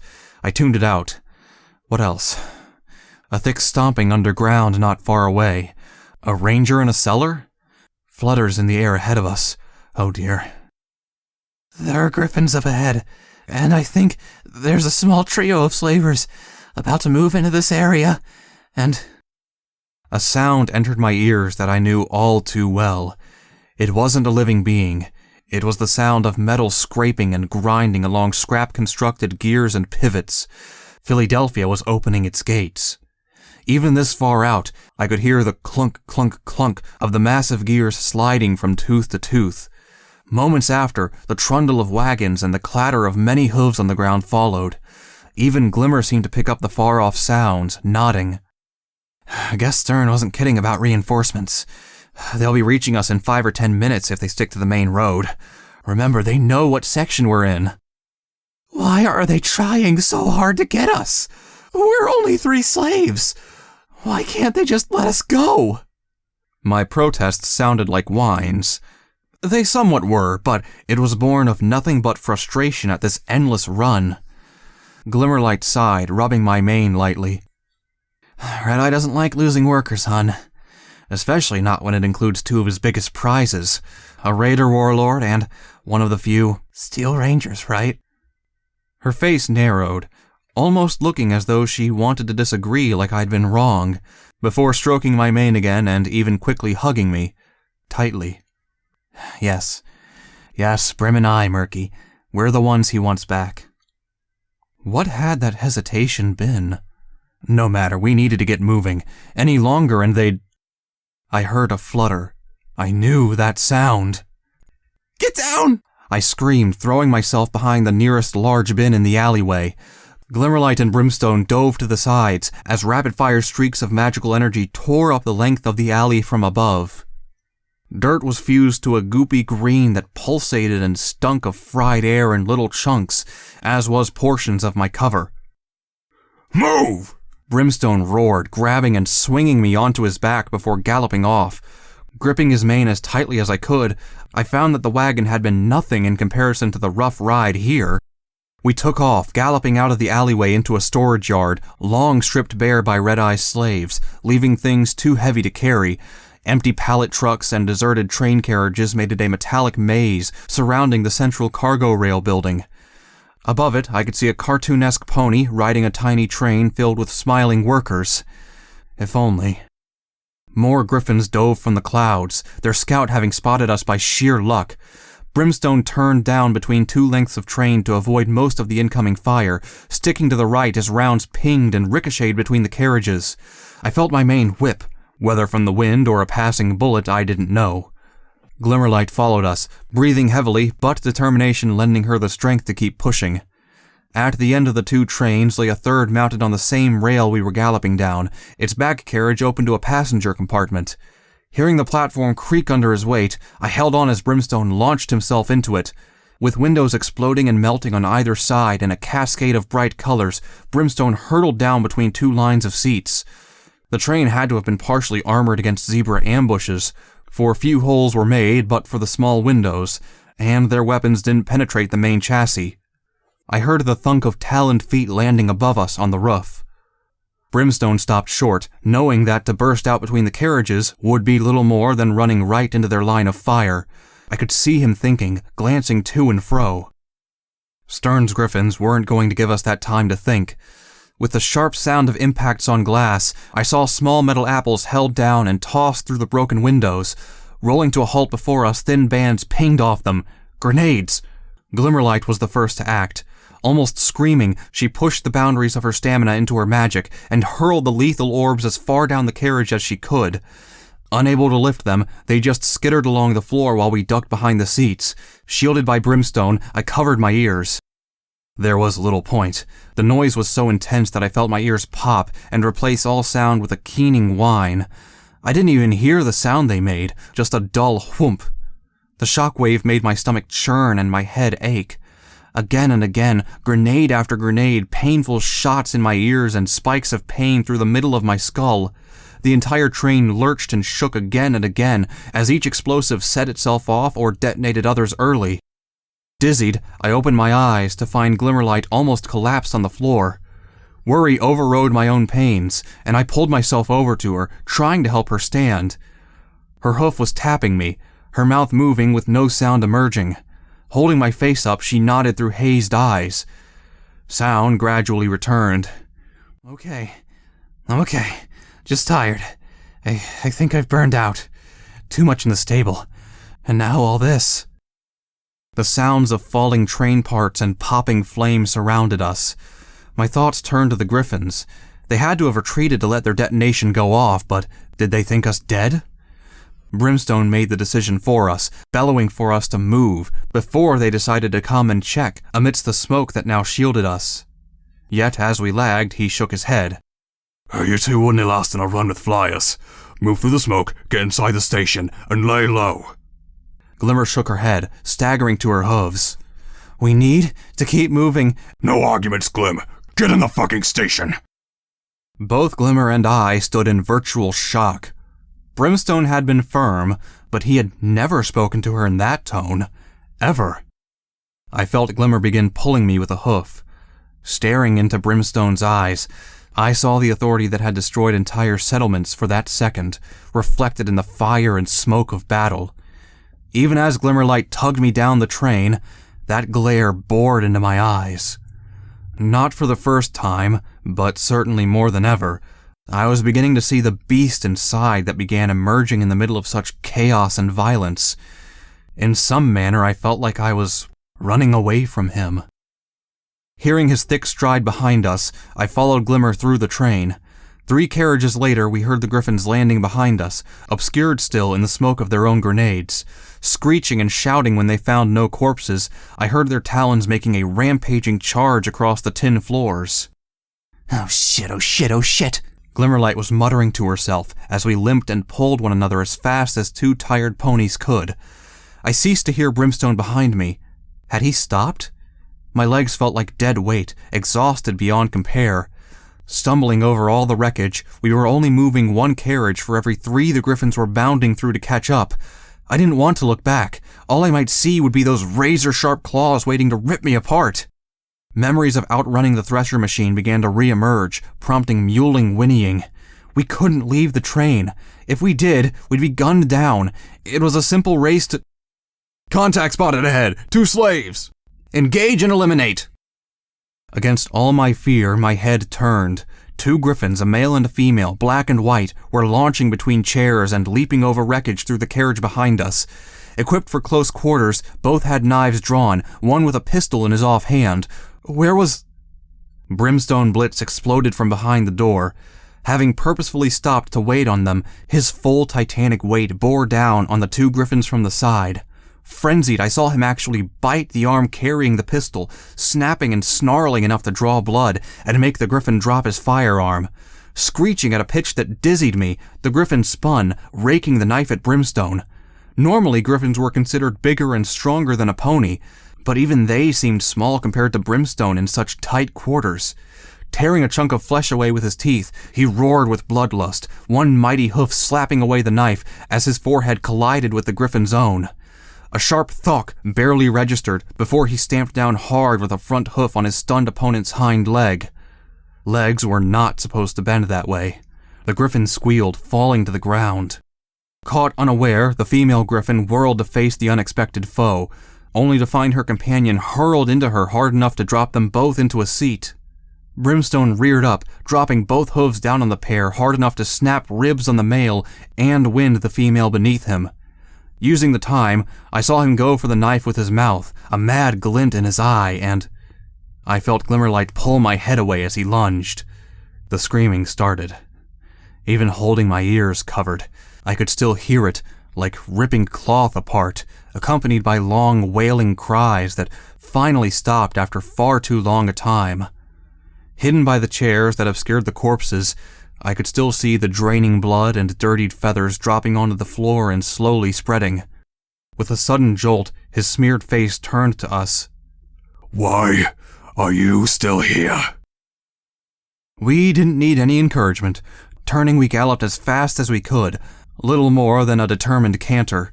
Both our heads were drooping, and I could see Glimmer's legs beginning to wobble under her. I could feel my lungs having to work almost as hard as my limbs to get air. Hopping off the train, we found ourselves in the warehouse shop floor. Chains and hooks surrounded us, all of them hanging from giant ceiling-borne cranes. Already I could hear Griffins on the roof trying to shout to their comrades. Single shots whipped into the hard ground as skylights smashed and dropped razor edges either side of us. Glimmer galloped into a group of offices nearby to the edge of the yard, spurring herself to dive into and through the open doors, even as the ground chewed up behind her. I was still 20 feet out, way too far to...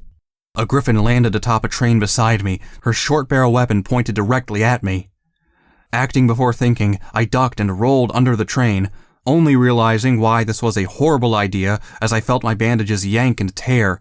I clutched at my shoulder and screamed at both the sucking wound's pain and the clatter of fully automatic fire mere feet above me. Clawing, pulling, and struggling, I pushed myself to keep crawling under the train towards the offices Glimmer had moved into. The train only moved parallel to the doorway, though. I'd have to leave and make a run for it sometime. But I couldn't run. I had to try. 3 legs only. It looked silly, but I had to keep going. Drawing my head out from under the train, I saw the griffin stalking along on top of it, head lowered. She hadn't spotted me yet, and yes, she had! Her head jerked around, the barrel following even as I begged her not to shoot. Please! I'll come back! I'll go back to my master! Too late, Pipsqueak. Stun says you die, you die. Her talon clenched on the trigger until the entire train lurched, shaking the griffin's balance until it threw her off and sent a shot wildly into the air. Swearing colorfully, she twisted in the air and landed on her hind legs directly atop me, one hind leg snapping on my neck and pushing me into the concrete. My squeal of agony from my shoulder being under my body drowned out into a rasping sound as her weight pressed down on my weak lungs. Her weapon was pointed around, spraying through the train itself. Why? What was she... A 2-foot-wide train wheel hurtled in from over the carriage like a child's throwing disc, slamming directly into her chest and pinning the mercenary to the ground. A crisp snap told of broken ribs. Following it, Brimstone Blitz launched himself through the middle of the carriage's cargo doors and bounded over to the fallen griffin. Stamping on the gun, bending the barrel, he barely even hesitated before another ferocious stamp cracked her skull off the ground. If she had remained that way, she may have lived, but groaning in pain only attracted the grim raider's attention, leading him to stamp again and again, over and over, until her groaning stopped. Pulling myself up, I felt him bend over and pull out one of the last small healing potions we had liberated from slaver corpses, before carefully dragging me towards where Glimmer hid. Already I could hear other griffins taking to the air to close in on the screams. The moment Brimstone got us behind the doorway, he closed it, throwing cabinets and desks against it like playthings, until he had bought us at least a little time with the makeshift barricade. My shoulder was stinging as the healing potion took effect, the bleeding coagulating again into a thick, hardened mass. The potion wouldn't get rid of it, but it would stop me bleeding out a while longer and let me walk. Skittering on the slick concrete floor, I cast a glance around. We needed a hiding spot. This was my area of things. Rooms? Too obvious and natural. Vents? Glimmer and Brim wouldn't fit. Storage cupboards? Only one way out. Damn! The entire building was big enough to survive a nearby balefire detonation, but held no safe rooms? I pathetically bucked a small sign on the wall in frustration before tripping over my own hooves. What idiot designed this place to not have any safe rooms in a major industrial city? Murky? What's wrong? Glimmer glanced sideways at me. I'm trying to find an underground bomb shelter, I ranted, staggering in a small circle. It'd be the best place to hide in. I used to get crammed in one back in Manhattan, so I know big wartime buildings have them, and they always have an exit in case the building came down. We can hide in it and escape to the outside, but no pony left any stupid directions. That way? Glimmerlight pointed a hoof towards some side offices. Wait, how? But what? Ah, wait, I knew why. I see. You're a Steel Ranger. You know all about pre-war buildings. Actually, I just read the sign you kicked. Despite her exhaustion, she managed a thin smile. Turning, I saw the green and white sign filled with indecipherable words, still legible amongst the seared interior. Not for the first time in my life, I sighed and lowered my head. Illiteracy really wasn't fun. Without Glimmer, I'd likely be running around in circles trying to find it. Hey, Murky, positive thoughts now. Big nasty griffin's about to drop in. Let's go! I heard Brimstone batter down the door into the offices, revealing the easy-access safe room slope at the far end, where a huge steel door lay open. My stomach clenched when I saw multiple charred skeletons nearby to it, where they had just pulled it open before the fires had surged through the blackened building.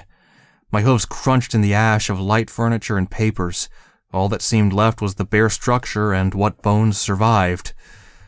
They had been so close. Behind us, I heard the surging of wings and wisps of air as griffins leapt in from the skylights. They were accompanied by a thumping as other slavers tried to batter down the door Brimstone had blocked. They had us surrounded. Get in! Brimstone arrived, grabbed my jerkin, and virtually hurled me down the stairs. Painfully bouncing and rolling, I barely managed to get back to my hooves and glance back up to see Glimmer jump over the ledge and onto the dark stairwell. Brimstone glanced back before snorting and pushing the door closed from the outside. Her own hooves moving quickly, Glimmerlight tried to stop him, pushing futilely against his strength. Wait, what are you doing? Get in here, Brim! The old raider didn't even stop scraping his hooves through the ash as the great door began to slide shut. Tangentially, it occurred to me that if those ponies 200 years ago hadn't gotten it open for us, we'd have been caught with how long it took even him to move it. Those feather-brained bampots are gonna surround the place. They'll be happy to wait. They know slaves are in here. They need a lure. Something to get them off your tails while you rest. Almost all sound seemed to deaden as the ramifications of his plan started to weigh upon my mind.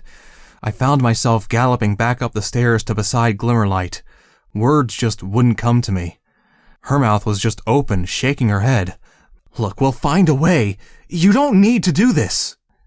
Brimstone Blitz looked back at us, gore dripping still from his muzzle and bloodshot eyes quivering with the adrenaline of battle.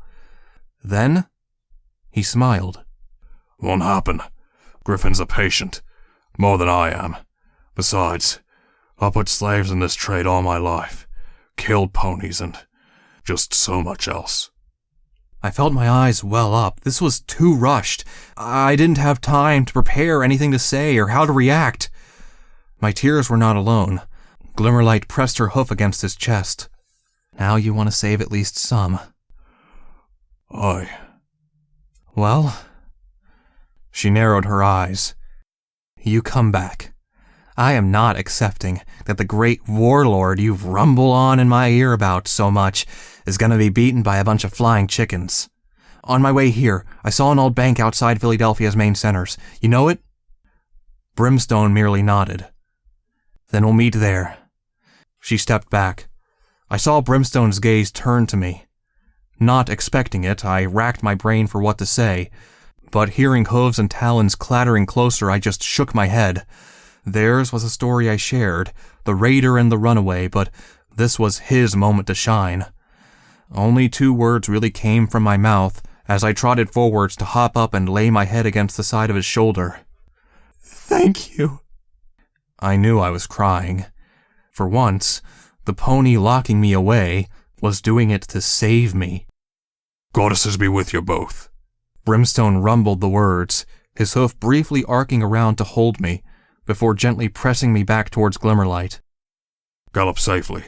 We'll meet again. With that, the light died as Brimstone slammed the great door shut. His great stride sounded immediately, galloping away into the building. He had told me that he was always a raider, that there was no way to appear as anything else, but right now, I could not help but feel inspired by his determination to protect the ponies who he felt deserved it. He may not agree, but in that moment, he was as far from the raider as I could ever believe. Glimmerlight and I stayed on the staircase for some time, listening to the gunfire, screams, and blood-curdling war cries mixed with dull impacts and tearing metal. Gradually, they moved further and further away, before eventually ceasing completely. By then, I felt Glimmerlight holding me tightly against her with one hoof. He got away. They didn't get him. How do you know? Not anywhere near enough gunfire to bring that big lout down. Besides, he still owes me 10 caps and a beer. Her smile in my Pip-Buck's pale light seemed small as she turned and led me down into the emergency lights of the safe room. Remaining for just a second with one hoof pressed against the door, I could not begin to fully grasp the emotion. What was it? Sadness? Loss? Some pony had just thrown themselves into the grinder for me, and amidst my torn mindset, I just didn't know what to feel.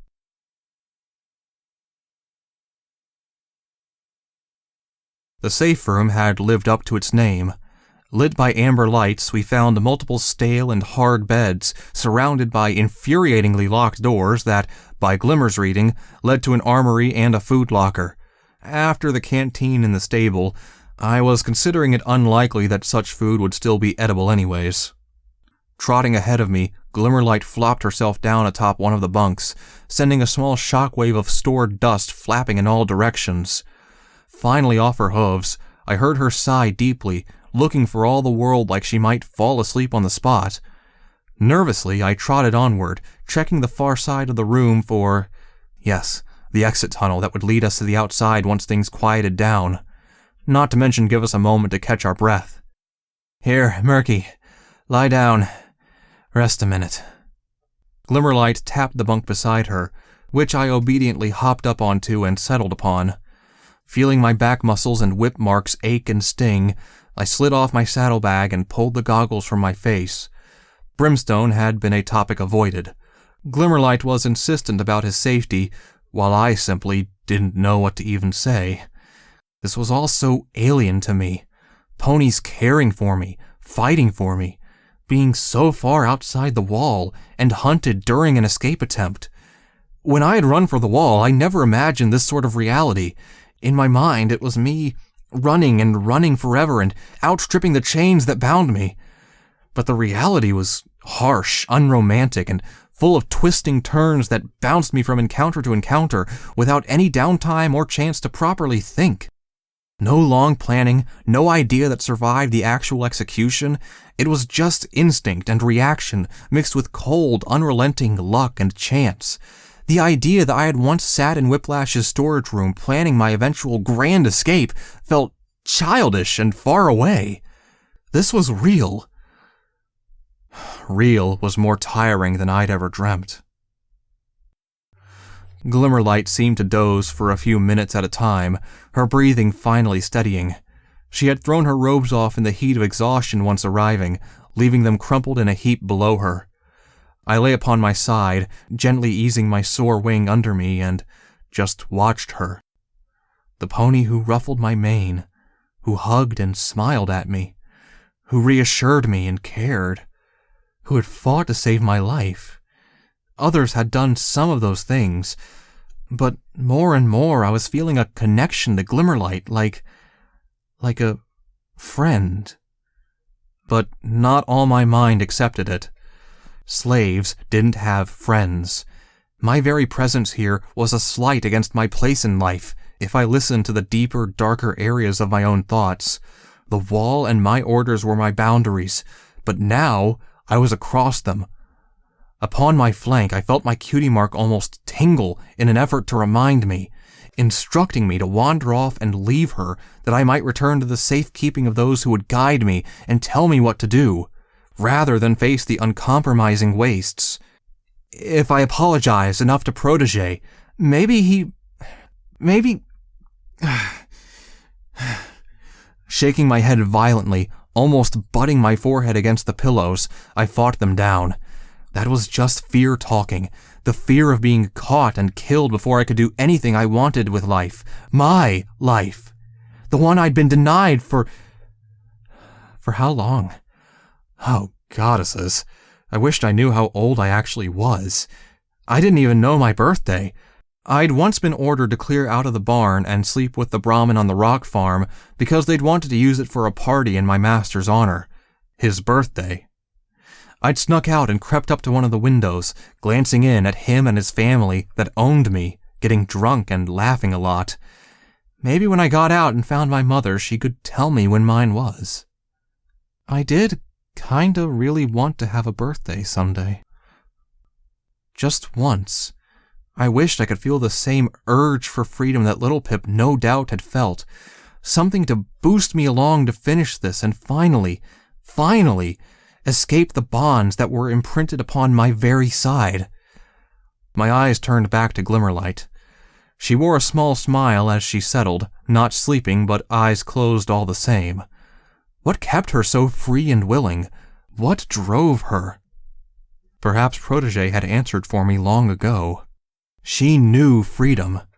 That wasn't all, though. Slaves in Philadelphia bullied me, stomped on me, stole my food, and called me things like runt. Mocking noises of them screaming how I would die in the pit still disturbed my slumbers. But she had remained nice and caring. Even the best ponies had been broken by Philadelphia. Flippybit had his prejudices made all the more intense by the ignorance of slavery under Red Eye. Even I had almost stooped to stealing from a sick mare. But not Glimmer. Staring at her cutie mark of the 3 memory orbs, each of them glinting even through the muck and old wounds any slave carried after time in Philadelphia, I began to see why. They were her key. Being able to revisit your free days, the good times. That must certainly help. Murky, not to knock you down, but I think I'm a little old for you. Blinking, I snapped back to reality. Blushing, I drew my eyes away from her flank. No cutie mark, her cutie mark! And bit my lip while seeing her snorting with laughter. Was she just winding me up? Oh, your cutie mark, it just makes me wish I could, Reaching between the 2 bunks, she again ruffled my mane with a hoof and giggled. I know. And there are so many ways I could twist that sentence. But I don't think you have it in you. Well, until you get some charcoal in your mouth anyways. She winked. I blushed. Which reminds me, I've not had a chance to really get a glance at that book of yours. Mind if I take a look with you? It'll give us something to take our minds off, Well, she hadn't ever done anything but support me before. Groaning as stiff and painful joints cracked and ached, I pulled over my saddlebag and yanked out my treasured journal. Glimmerlight rolled off her bunk to sit beside mine as I placed it beside me and opened to some of my pictures from a few days ago. I saw her frown as she saw me lying dead in the pit, the last image I ever drew before the mayor gave me the idea to set my mind free. Flicking from page to page, Glimmerlight reminded me of that mare with the way she just accepted everything, even down to the little snicker and sideways glance at, some of my pictures. Careful what you draw, Murky. You're making me want to grab a mare the moment we get out of here. Chuckling, she winked and continued. I didn't know if she was just being nice or genuinely did like them, but I felt settled enough to leave her to read through it. Shifting off my bed, I began to trot around the little safe room. It was cramped. Nothing was there without an express purpose. In an appreciative nod, I rather enjoyed the concept of a bin that doubled as a chair when its lid was down. Only Glimmerlight's confused glance was enough to make me stop flipping it up and down by pressing my hoof on the pedal. What? It was good! Seeing her settle down and stare more longingly at the drawing I'd done of her being watched over by Brimstone, I gave her some space by moving into the bathroom. Barely 4 feet by 4 feet, it was tiny. I didn't need to use it, really, but it was the only separate room. Nosing around, I cracked open the butterfly case within, finding little but bandages that fell apart in my hooves, and a small needle. Memory flickered. I'd seen this before. What was it called? Med Yes? I pulled it carefully into a leg pocket and turned to a mirror. Throughout my life, mirrors had been nothing but a reminder and a crushing visual sight of myself. But it had always been tempered. I knew I was a dirty, weak, and sick little slave. Now, when I could think clearer... Oh, goddesses. What had my life done to me? Before me, just above the low sink, I saw a scrawny, scarred little buck, his coat so coated in rubbish, mud, blood, and rotten juices from the stable orchard that it barely resembled any singular color anymore. My mane and tail had bits in them, stained in a dozen different ways, just like the by now ripped and blood-stained fleece and filthy dark red bandages around my shoulder. But it was the health of my body, drawn, almost skeletal, and covered in rad sores on my muzzle and hind legs. The eyes that stared back were not the eyes of the free pony I felt I should be. They looked terrified, out of place, and showed the image of a pony about to crack and run for the nearest thing that would tell him what to do or how to live. Sunken into dark sockets and red with tiredness, I could see my own pupils shaking, see the edges tearing up as he saw his own cutie mark in the mirror that... I had to look away. Quivering and sobbing, I tried the sink and got a paltry trickle of brown water. Splashing it into my face, I scrubbed as best I could. Maybe if I scrubbed hard enough, I could wipe away the slave, show the real pony I was supposed to be. The water was tepid, stinging my rad sores and small cuts I hadn't even realized I had. Time lost all meaning as I just sat and kept trying. Every time I looked up at my soaked and dripping face, I only saw myself looking more desperate and more pathetic than before. I knew I'd have to try really hard now to get it all off. Get rid of all the blood. Get rid of all the dirt of the place that hurt me. Get rid of all of it. I wanted rid of it all. Coughing, spluttering, I finally leaned over the bowl of the sink, not sure which was the water and which was my own tears. That's all I could do. Cry. I couldn't help any pony. I wasn't a hero like Little Pip, strong like Brimstone, smart like Protégé, or as resourceful as Glimmerlight. Somehow, every time I did anything good, it all twisted in on itself within minutes. I just want to do something right. You have. Glancing back up, I saw Glimmerlight in the mirror behind me at the door. You got out here. You saved my life, and Brimstone's life many times. More than he'd admit. You are a pony that matters, Murky. Now come here. Her horn sparked, flared, and immediately failed. Straining, it popped back into life just enough to pull a small towel from the top shelf into her hoof before spluttering and imploding the spell with a brief shot of light. Dampening the towel, she sat and wiped my tears. You ever have any siblings, Murky? I don't know. 6 of them, maybe, if my name says anything, but I don't remember any of them.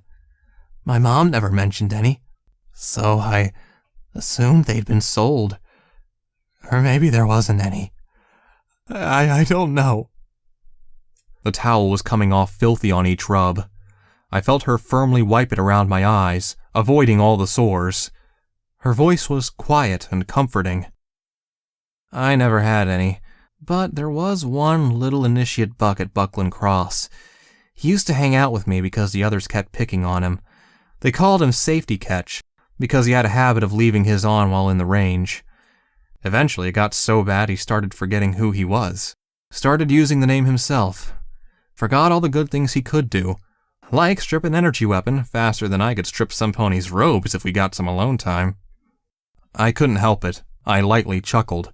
She was just so carefree, overriding my sadness with sheer audacity. Yet her voice turned poignant. Thought he was useless, you see? He used to get so worked up, saying he didn't matter, didn't even remember that he'd scored top marks in the tests my pop set up for us. But the day he actually became a scribe and got the badge, well, he remembered, saw what he was as soon as he looked in the mirror. That he was a smart pony. The towel dabbed under the water again, before it seemed to die entirely and spluttered out.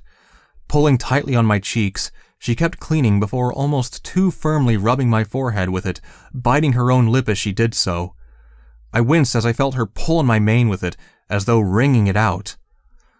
So, I guess what I'm saying is, we can forget ourselves as it all piles up, but if some pony can just show us what still lies beneath, perhaps it'll help a little. Dropping her towel, she held her hooves on either side of my face. He was like a little brother for a while, really. Probably the only reason I wasn't known as simply that mare who drinks far too much at ceremonies. My sense of humor does exaggerate myself a little sometimes. Almost hypnotized, my head was turned as I looked back in the mirror again. Green and blonde. My coat's color, a gentle green, lighter than I'd ever expected it to be. My mane.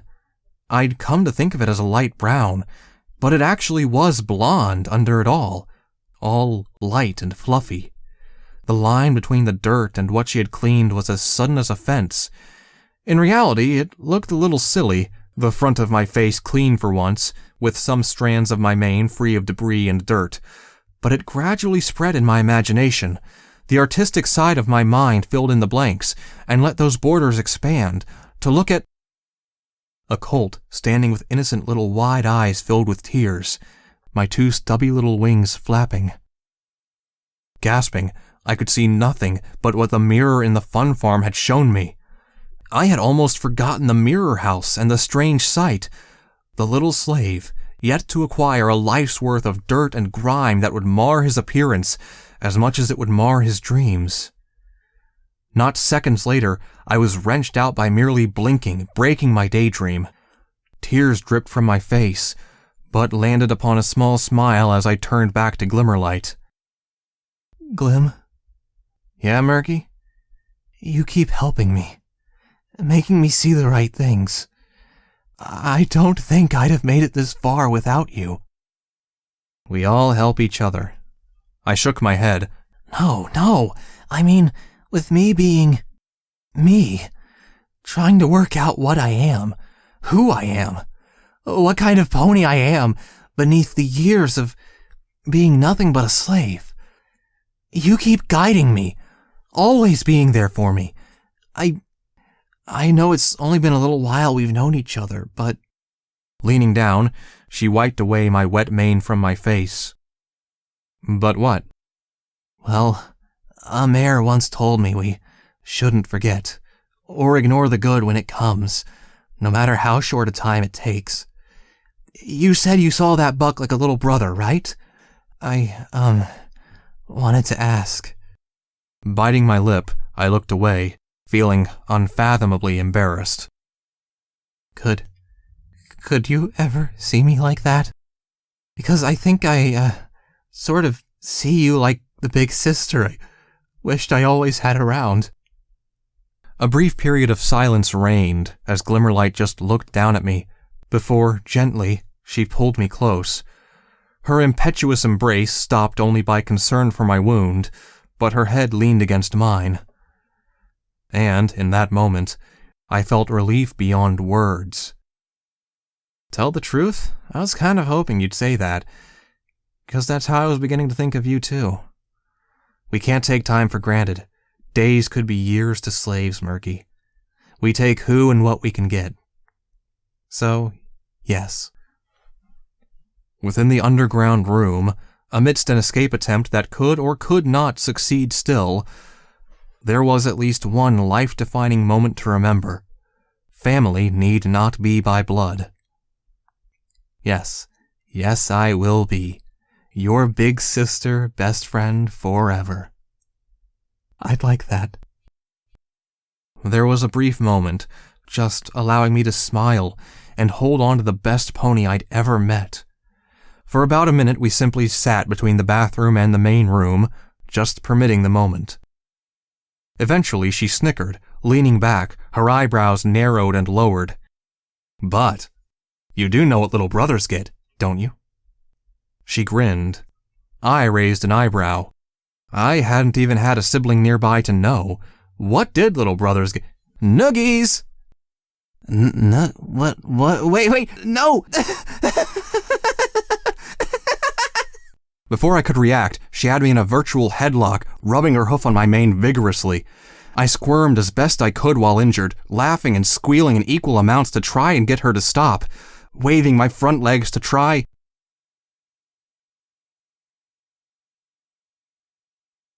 and make her let go. The smile I drew across my face seeming almost alien as I softly added more width with the end of the charcoal stick. Then a little more, and a little more. Before I knew it, I'd drawn one of the most wide smiles I ever had, almost as much as when I'd drawn myself on my own on that page so long ago. Now where was that one? Flicking back, I hunted it out. The one I had drawn just after gaining the ability to think for myself, even a little, back in the fun farm. Eventually I found it, the one that had me on my own, grinning widely, with my wings flared to either side beautifully. It still made me chuckle to think I could ever actually make a smile like that without being around Little Pip's escape. But there it was, just in the middle left of the page, on my own. I wasn't alone anymore. There had been something else drawn on it. At some point during the rest period, I had added some pony else. Now Glimmerlight stood just to the right of me, about 1 pony's width away, clean, as though she wasn't a slave, her initiate robes well kept and draped tidily about her. But she still had that playful energy about her posture, and on her face, wow, that look, the sparkling cheeky grin and alluringly casual eyebrows. One expression that comforted her friends and caught the attention of stallions, all in one fell swoop. Feeling my hooves shake, I fought the urge to try and hug the journal itself. I knew finally why I had drawn myself to one side like that. I had been waiting for the friends I could add in later along. So, that's the mare herself, huh? Minstrel smiled thinly as he watched over my shoulder. Although I have to question, regarding yourselves siblings within 48 hours of meeting, that seems a little preemptive, don't you think? I thought so too. But back inside Philly, time didn't feel right. Shifts could come any time. You could be underground in the pits working away and not knowing how long for. You lived day to day. Anything that survived was a blessing. Death was so easy. I saw ponies burned alive, shot, or simply dying of sickness. Just so random and unforgiving. I only barely survived. Part of me wished I'd drawn her closer on the piece of paper, nearer to me. But it works the other way, too. If some pony feels trustworthy and close to you, then I discovered just how amazing you could feel in a few scant hours. I'm a Pegasus, Doc. Ponies hate me. I don't. But almost all of them did. Slaves are ignorant. They don't know how to think about situations like ponies outside do. Even I didn't realize that until they opened my eyes. They? All of them. Little Pip, the mayor, the DJ, Brimstone, Glimmerlight, even Protégé in some weird way. I don't understand. Some of them I only saw for less than a few seconds. But it matters when you're a slave like me. It's all I have. All I had.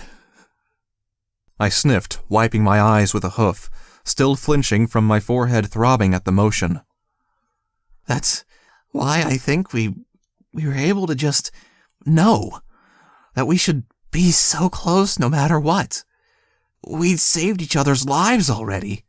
Slaves like we are, were. That counts for everything. A period of silence began as Minstrel carefully mulled this over, leaning on his front hooves and staring almost unflinching at me. The only noise was the occasional sniffle from me and a wind banging upon the window shutters every few seconds. Eventually, Minstrel got to his hooves. Well, I suppose you need to get her back. That much is obvious. Afraid I can't help too much, but well, wait and have a chat with Sunny. She knows the area and the ponies you can trust. Might even give you a few tips on how to fire that pistol she carried in with you. I'll see what I can cook up to maybe give you a hoof when you head out the door. Just take it easy. I can see in your eyes how much you want to just gun it and find Glimmerlight. But you're badly wounded and recovering still, not to mention your memory ain't quite there yet. He shrugged, wandering toward the corridor, tapping the sofa on the way. Lie down and get some rest. Goodness knows you need it. I'll wake you up when Sunny's come back. Who knows? Maybe you'll remember something yourself. Nodding silently, I wandered up to the sofa and rolled onto it. The soft cushions allowed me to lie on my side without the worry of wing ache. Oh, I had a name for it now? And just flick through my journal. Perhaps if I went far enough back, I could find something to... No, I couldn't do that. Not now, definitely not. If I wouldn't dare look at my slave past before, doing it now would just... It would be too much to handle. No, the years of my life would remain indistinct and behind me. I had no wish to see imagery of me being abused. Time passed, just lying and thinking, not thinking, and being confused. Freedom didn't feel quite so monumental as I thought it would at this stage. My heart didn't feel like jumping for joy. The shackles on my flank still stung every time I looked at them. I felt out of place. Searching through my saddlebag to distract myself didn't help. I came across the elements of loot I'd taken from Stable 93. Mostly just odds and ends I'd carried for Brimstone and Glimmerlight. A spanner, small hammer, screwdriver, nuts, bolts, and some little bobby pins. But striving, I pulled the largest item, a thick book, one I had liberated from the memorial room. Or was it? I couldn't precisely remember. The haunting passage through the bowels of the stable had left my memory indistinct and blurry. Or maybe that was the blow to the head. Time would only tell if everything would reassemble like it should. Weighing the book in my hooves, feeling the heavy weight, it dawned on me how long I'd been pushed by adrenaline and fear, how I'd been able to keep going even with a sick body and the injuries every slave carries. Typical. When I wanted to be heroic, I was weak, but when terrified, I could push myself. If only it were the other way around, like proper heroes. But this book, I'd picked it up to give to Protégé, but I was free of that conniving and caring master forever.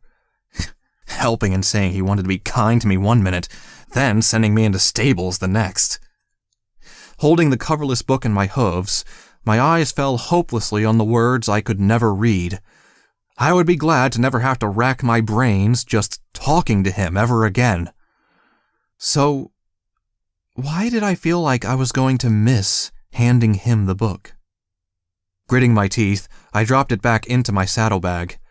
With some degree of revulsion, I set about pulling my fleece back on. As much as Minstrel seemed fine with my wings, I didn't like feeling naked and exposed like this. Whimpering as I squeezed my head through, even wool pulling across my skull feeling like industrial sandpaper, I finally flopped down, breathing hard, and switched on my Pip-Buck's radio. Rock and roll. The music ceased. Celestia! Damn it, I'd missed one of Velvet's songs!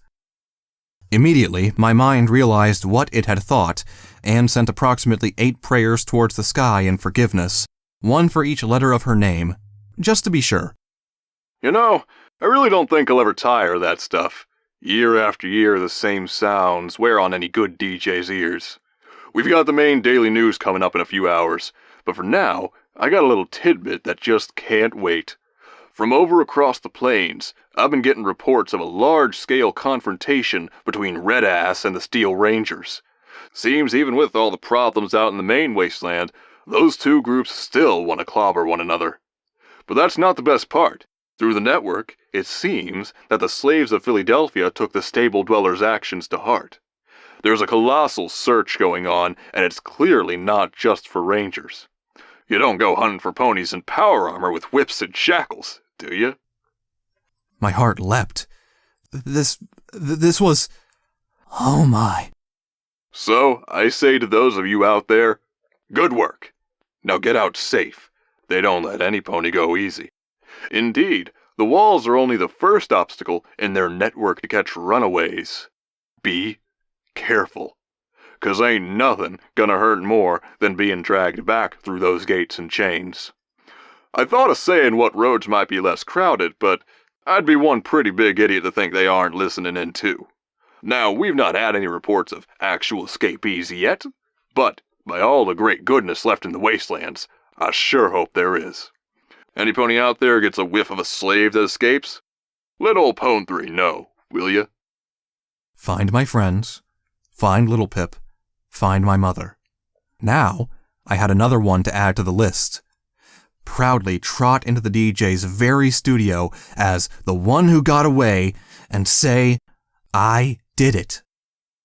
Giggling so happily to myself at the thought that my throat threatened to spasm and cough, I squirmed and curled up on the sofa, clutching the half-destroyed Pip-Buck tightly enough I feared it might bend. The DJ clearly knew Little Pip, and maybe he could put in a good word, too.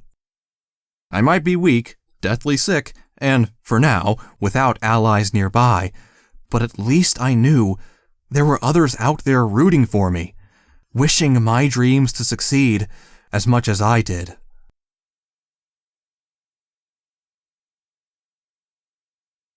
Hours of the day faded by. At least I thought they were day. Inside, behind shut windows, and with the cloud cover outside, there was little way to tell. I dozed while tired and ate when provided for. Minstrel checked over my wounds a few times, replacing the dressing on my shoulder, as well as giving my fleece a scrub down with some old cleaning fluid.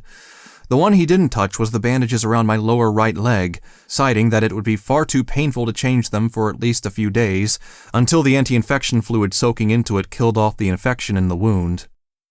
Sonny should be back soon, Murk. Don't you worry. You've said that a few times, don't you know? Looking up from where he was testing the joints on my leg for any concussive damage, Minstrel just faintly smiled. She's got some zip line up on one of the nearby old buildings. That lets her get down the hill quick to go scavenging. Problem is, getting back up is still a trot and a half. Depending on how much she fished out, it could be anything from half a day to a couple hours. Apparently you weren't much of a weight, so I see. My own eyes followed his to my stomach, shriveled and still showing ribs if I were to pull up my fleece. Indeed, just ahead of my hind legs, I was fairly sure a griffin could fit their hands together around my waist. Wasn't that a wonderful thought? Just calm down, little Murk. It's big and scary coming out into the wastes. I used to be in a stable. I know how it feels. You got the problem that you don't right know how to be free either. It'll come. Just wait for Sonny. She'll see you right. Perking up, I heard something. Hooves. Immediately I wanted to gallop, to flee. What if it were Red-Eye's slavers? Spotting my tentativeness, Minstrel listened carefully before smiling as his own older ears caught up with my finer hearing. Well, I reckon that's her right there. Scrunching gravel gave way to the front door opening and shutting quickly. Hey Doc, you around? Front room, my dear. Just checking on our little newcomer. He's up and about. Sharp clip-clopping in the front hall came from a confident and springy step, until I saw the sandy-colored Sonny wander in. An earth pony, a little shorter than most, wearing leather fittings similar to Minstrel's, I assumed one of them stitched for both, and carrying a small bolt action in a side holster. Her mane was a deep brown streaked with bright red, surrounding a focused but rather bright face.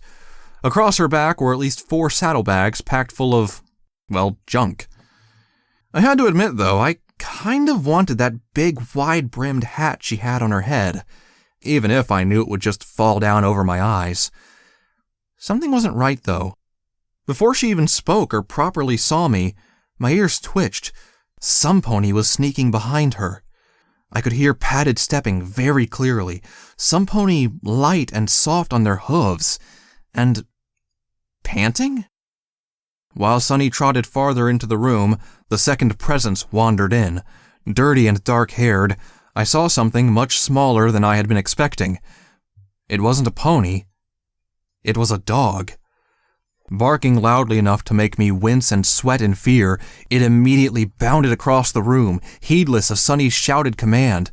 Shrieking, I fell backwards off the couch, painfully scrambling backwards away from it. The table overturned, knocking my journal onto the floor and making Minstrel stagger backwards. Memories flared in my head, horrible and twisted. Guard dogs growling and barking in my face, or just waiting for me to try and escape to find food so they could bite me again. Cayenne! Whimpering, I closed my eyes, trying to ward off the attacker with my front hooves. I felt the furry head push right past them, going right for my neck and... licking me? Cayenne, heel girl, leave the poor buck be. Come on. Slowly, shivering, I opened my eyes and had to wince immediately. I felt rough, warm and wet slobbering licks over my left cheek. The dog seemed to grin at me while panting. Gotcha. I could see it written all over Cayenne's face. Behind the sofa, Sonny dumped her things before wandering toward the dog and I. Relieved of her cargo, I could see a bright smiley face shaped like the sun on her flanks. Despite the apparently friendly nature of this mutt, I could still feel the fear and tension ripple through me. I didn't like dogs. Come on, heel! Sunny snapped the last word with a little more sternness, leading Cayenne to bark and run back over to Sunny, patting around her hooves and under her belly before sitting obediently beside her and looking up, awaiting the next command. You all right, Buck? Sorry, she gets a little excited around new ponies she meets. She won't bite, usually not even when I tell her to. Sunny winked at me, before giving Cayenne a disgruntled but loving look. She held nowhere even close to the sheer casual grace of Glimmerlight, but her expression was friendly and warm, if clearly weathered. I imagine Murk here has encountered a few dogs before of less spicy comedic mindset than Cayenne, spoke Minstrel, trotting back over after righting the table and setting my open journal upon it. Murk, this is Sunny. Cayenne was the one who sniffed you out in the rubble for Sunny to rescue. Shakily getting to my hooves, favoring my shoulder, I nodded, trying to find the words. Thanks, I guess. Somehow, I had a feeling I'd never make it as a 10-pony tower ambassador in my new life. Shaking my head, I tried again. Sorry, just still a bit confused. Thank you. I leaned down, lowering my head as I would to any master. Really, it was the only way I knew to show respect and loyalty as thanks or apology. After a brief, awkward, and silent moment, I heard Doc Minstrel cough into a hoof. So, Sunny, aside from enough junk to start our very own scrapyard, any news? Particularly any pony else get out from that big mess earlier? Our friend here has lost his companions, his protector and his sister. I saw his sly wink at me. My heart warmed to him, remembering that little point so well. Sunny settled on the sofa, lying on her side and ruffling Cayenne's rapidly panting and moving head. Yeah, met a few ponies actually. Even got stopped by a few Red-Eye's lot. They're certainly coming farther out than normal. Some pony with big authority, driving them onward to reclaim something. My entire body began shivering. I felt the scar on my skull twitch and stab pain. I direly wished for him to just let me go and think I was gone. Never got a look at him, but the cronies seemed content to leave any pony not an escaped slave or a ranger be for now. The rest seemed to still understand the agreement. They don't come out and bother us, we leave some good alcohol for them near the old school once in a while. Good to know that no amount of discipline and fear from Red-Eye can beat a little beverage persuasion. She grinned at me, no doubt having explained for my benefit. Honestly, Red-Eye's not so bad a neighbor if you know how to stay on their side. We leave a little loot for them here and there, and he's content to have the Griffins not come after us. Not like we'll be around here soon enough. Soon as we get enough caps to make the journey, we're out of here, right, Doc? Minstrel nodded, smiling thinly. I could swear I saw him glance at the picture nearby. But I saw one pony, down near the old bank on the outskirts. Almost shot him on sight. Big, one heck of a nasty old brute. Could have sworn I knew him from somewhere a while back. Looked way too dangerous to approach. A raider for sure. Never any sense in tangling with those types, I tell you. All pumped up on drugs till they don't care if you put one in their body. Not often you see them out this close to Philadelphia. Straightening up fast enough to make Cayenne leap to her feet, I gasped and stammered incoherent words, trying to figure out how to put it. Eventually, I found my tongue. That's my friend! The look on Sunny's face could have been a painting for the ages. Her glance flickered from me to Minstrel and back a great many times. The big red stallion? Yes! Huge muscles, scars, war tattoos? Yes, yes! Covered in gore and bucking every lamppost in sight out of apparent sheer anger and uncontrollable rage? That's him! Sunny resumed that slightly open-mouthed look of bewilderment between myself and the lightly nodding Minstrel. A good 10 seconds of sheer silence passed with little movement, other than Sunny's face attempting to smile as it looked back and forth between us. I am very confused right now. This could take some explaining. Agreed Cayenne. Eventually, along with a lot of coercing from Minstrel, Sunny began to actually believe that a grand raider warlord whom she had known to devastate entire areas of the wastes was actually protecting a scared little Pegasus and an ex-initiate of the Steel Rangers. Not until I had explained all this did I realize how simply mad my life had been over the past week? No, it had to have been shorter. Few days?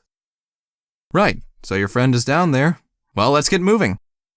Sunny seemed insistent to make tracks. Seeing her master pick up the rifle, Cayenne began bounding around the sofa and waiting impatiently near the door. Minstrel held his hoofs up, shaking his head. No. Murk is still far too injured to make such a journey. Didn't you see the balloons go down near that place a few days ago?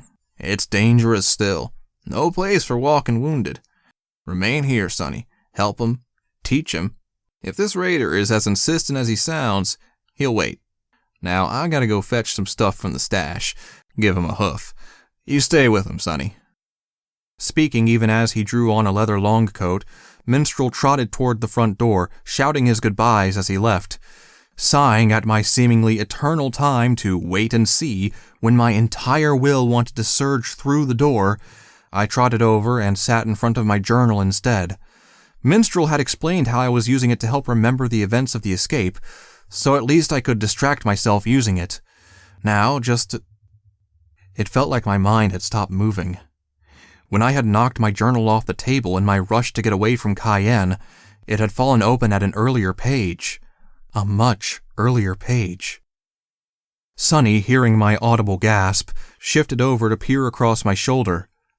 Huh. Now why'd you go and draw one of them things now? Before me, upon the page, lay a charcoal sketch of a foal's toy. A stupid little frayed and oft-repaired stuffed pony with mismatching eye shapes. In my younger days, the scaling was all messed up, but I felt myself shiver. Nothing big. The memory was beginning to filter back in. I'd never forgotten it per se. Just it had passed out of my mind down the years of being told to ignore everything else. Of a strange little emotion I'd briefly felt once long ago. Struggling, putting the bits and pieces back together, I tried to remember all the details. It was nothing, other than that it was from my foalhood, a time when, usually, I had felt nothing but loneliness. I didn't think much of it. Just once, as a foal in slavery. We were being taken down to the riverbed to scavenge, all of us in chains.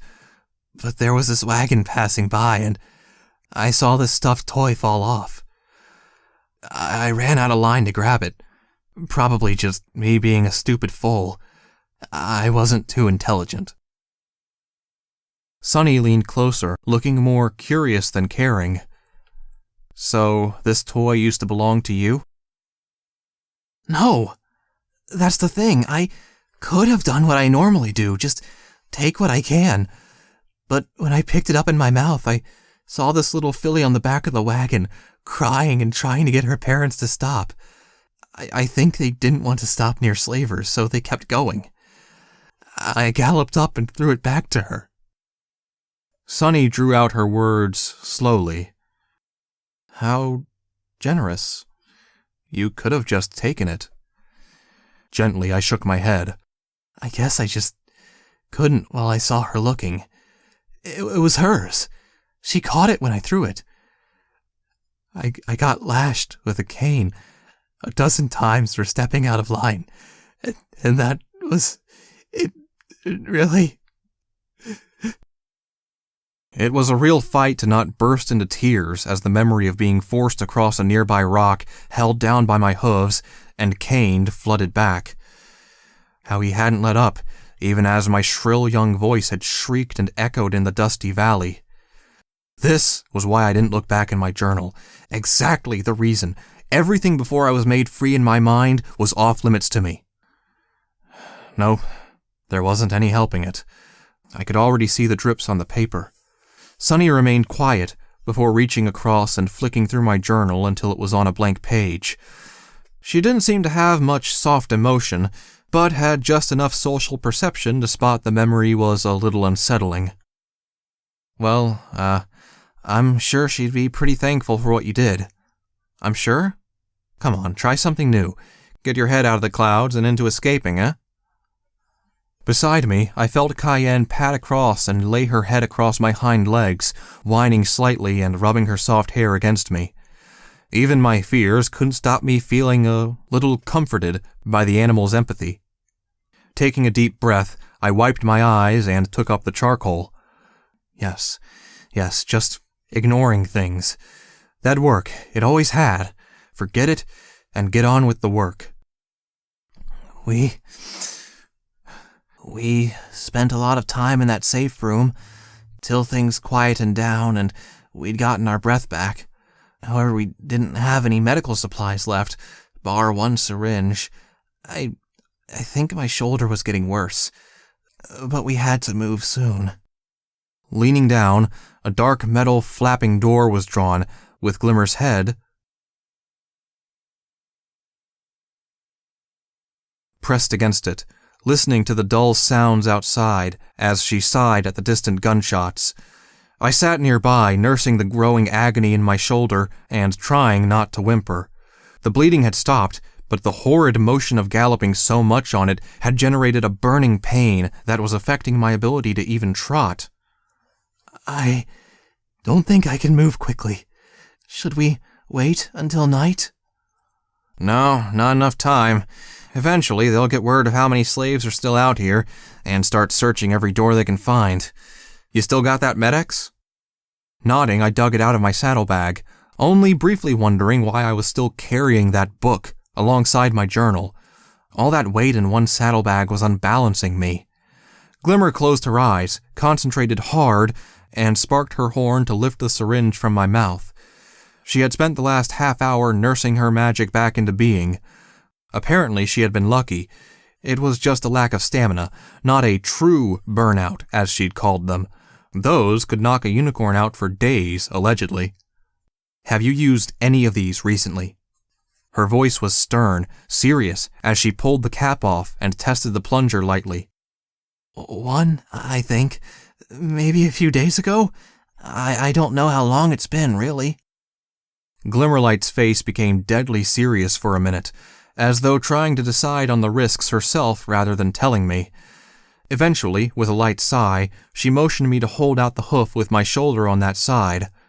The intent was obvious. We had to take the risk if I was going to go anywhere. Wincing as I felt the needle poke in, the cool rush of liquid entering my bloodstream made me shiver and nip at the injection point terribly. Sitting back, I let out a raspy breath. The last one had taken a little while to kick in, so we wandered back down the stairs into the safe room for a minute until it... Whoa, boy! Staggering, my hooves went dead under me, and every line of definition in the room whirled and danced. I keeled to one side and fell face first into the spare rugs piled in one corner. I ended up lying on my chest with my hind legs and rump in the air. Attempting to move only led to me falling to the side, not even feeling my own body drop to the ground. Oh, these things were comfy when I didn't feel pain. Maybe sleep would be nice right about... Hey, Murky! My eyes were closed, smiling. I felt all the pain and weariness flush out of me. The feeling was slow to come back after the initial surge of painless numbing. I just wanted to hug that pile of rugs and snuggle up under it. Murky! Come on there, stop sleeping! No time to rest! Dully, I felt her hooves lifting me up onto mine. I swayed from side to side and fell back on my rump instead. Looking up, I grinned widely at her. See how happy I am, Glimmerlight. All because of you. She just had a half grin on her face as I flopped around in her hooves. Eventually, remembering to not try shaking my head this time, I looked at her more directly. You all right there? Your eyes are really sparkly. My speech felt slurred around a mouth that was trying to grin wider than my face. Why couldn't I always feel like this? Glimmerlight blinked, rolled her eyes, and chuckled. You're a regular Casanova, Murky. I think the Med-X dosage was a little high for some pony of your size and weight. You're only getting half doses in future, mister. Ah.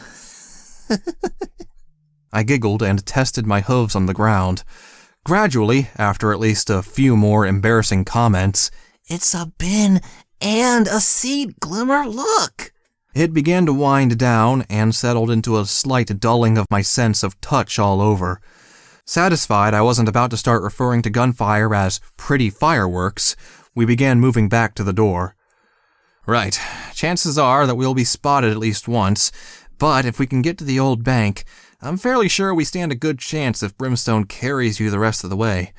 We can make good tracks ahead of pursuers then. You ready for round 2? Would I ever be? All the same, I nodded gently, before we both shoved the door at the same time to enter the home stretch. Home. I was going home. To wherever that ended up being, it would be mine.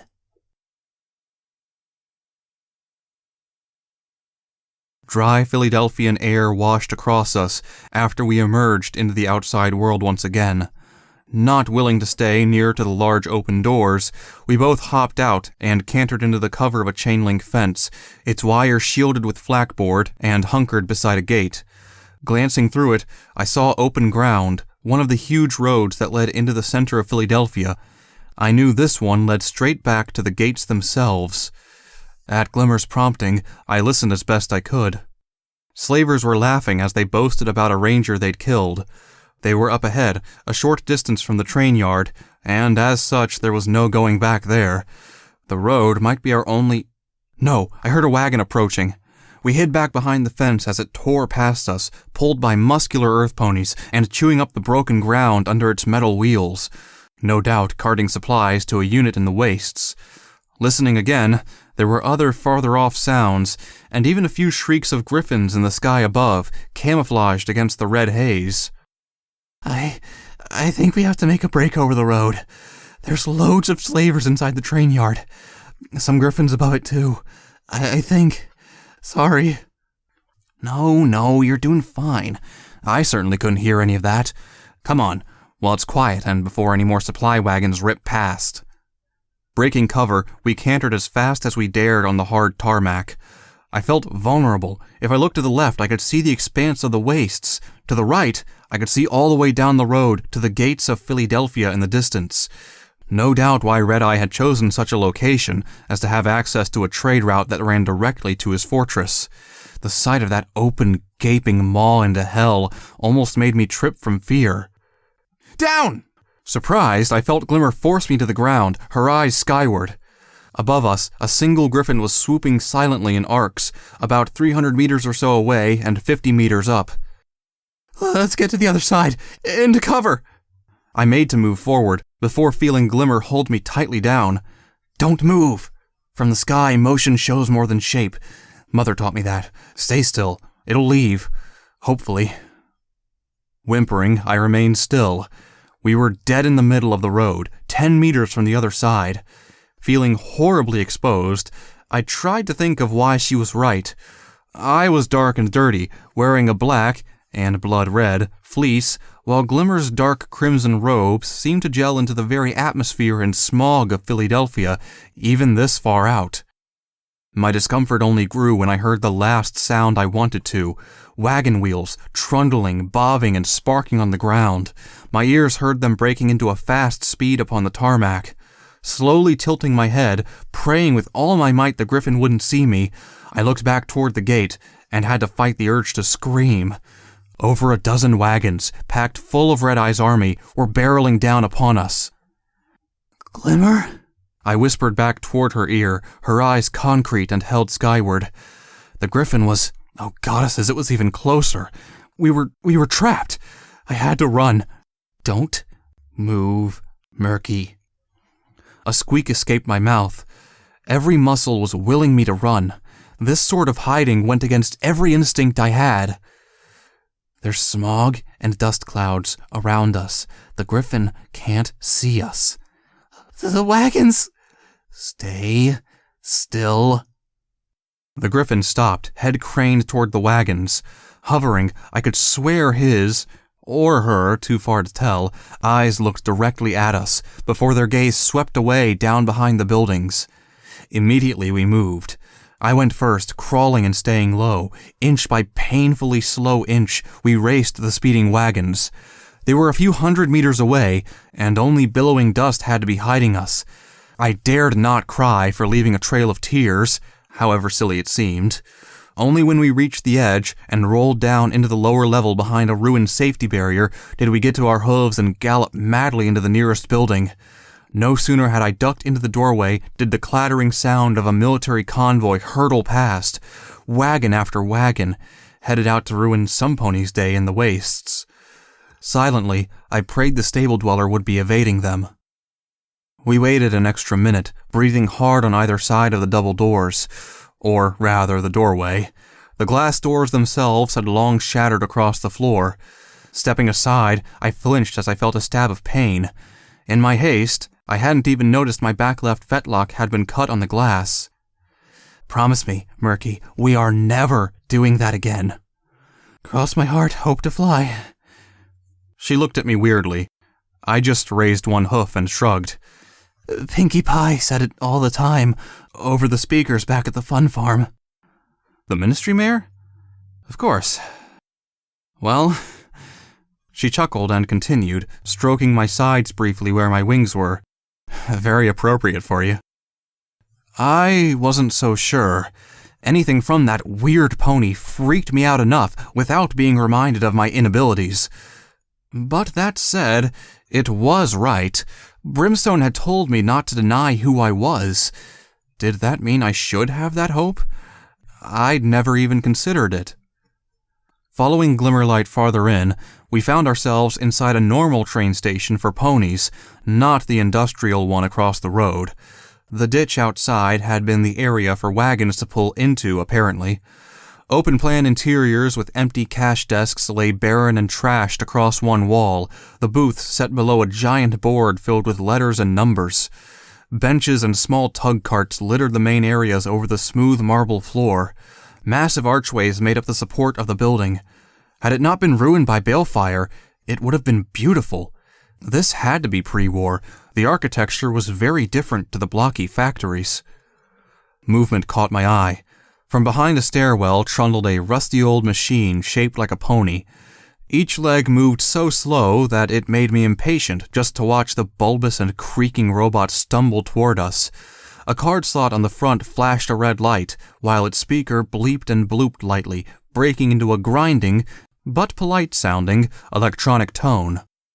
"Tickets, please." Maybe later?" Glimmer shrugged to me and resumed looking at the odd remaining robot. "Tickets, please." Without speaking further, we ignored it and cantered past toward the main stairway. There was no sense in aggravating the machine or causing noise by taking it out. We needed to get our bearings, possibly from the top floor rather than the roof. Old luggage sat unattended around us, strewn open where it had been left and thrown by the blast. Where were the remains?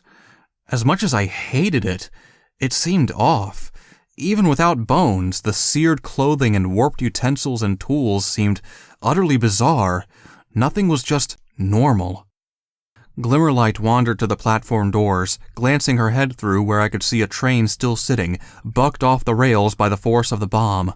Even as I watched, I saw her shudder and step back. Confused, I went to poke my head around and no. Her hoof stopped me. Looking up at her face, even on her dirtied white coat, she seemed pale and drawn as she slowly shook her head. "You don't want to." I needed no further convincing. Stepping back, shaking at the mere thought of what might be found farther in that way, I reflected on the obvious path any pony hearing an evacuation would take, where they might all be.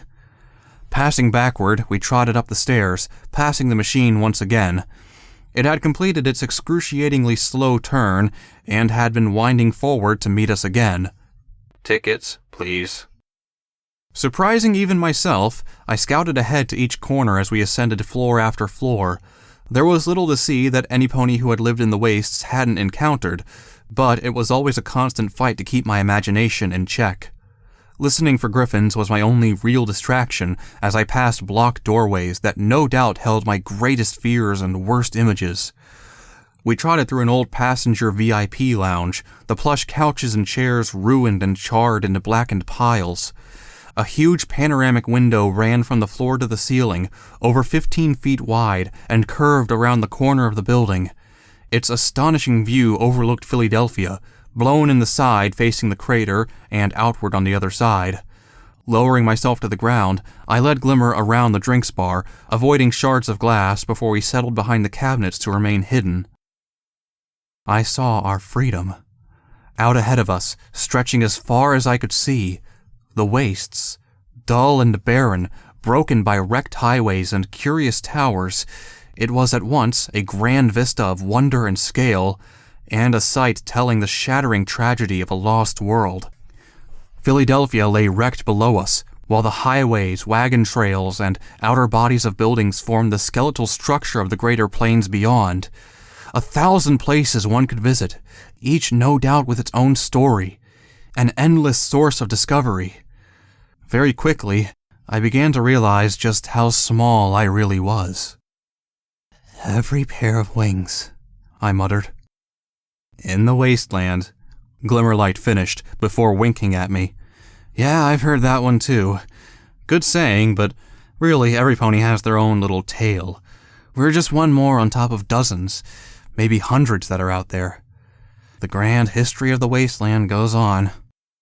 She pointed with a hoof. "There. The bank, down on the skirts. If we head down this row of houses, it shouldn't be too far. It's all side roads. I don't want to say we're home free, but the chances look good, while the griffins in the sky are off to the east."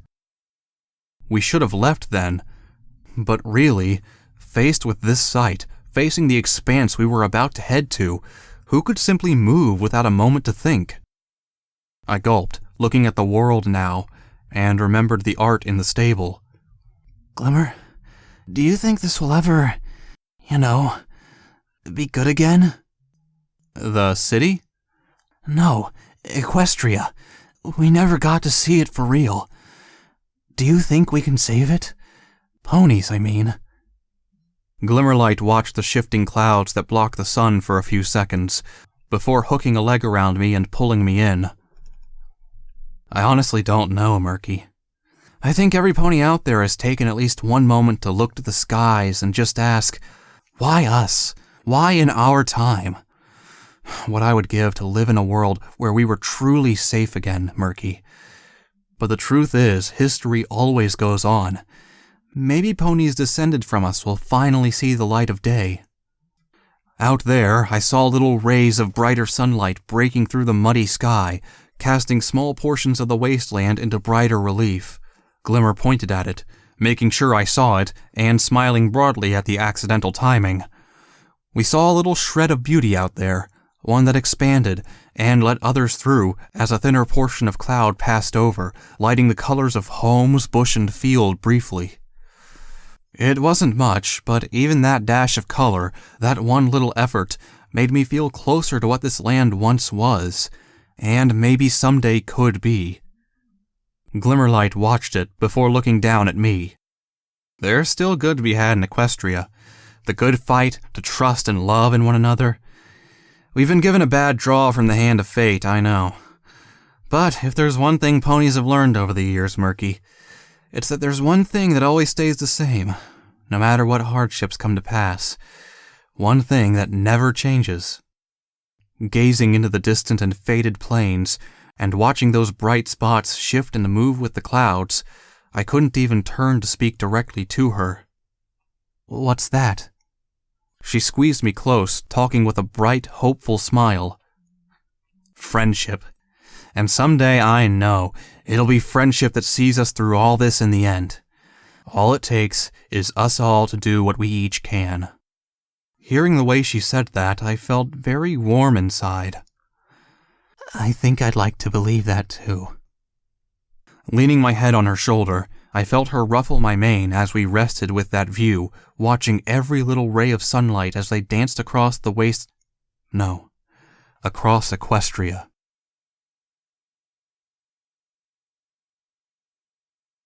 Beep. I almost screamed with shock, looking for the nearest door to escape through before it closed on me. Only the light pouring in through the windows kept my mind intact to remain still by reminding me that I was still above ground.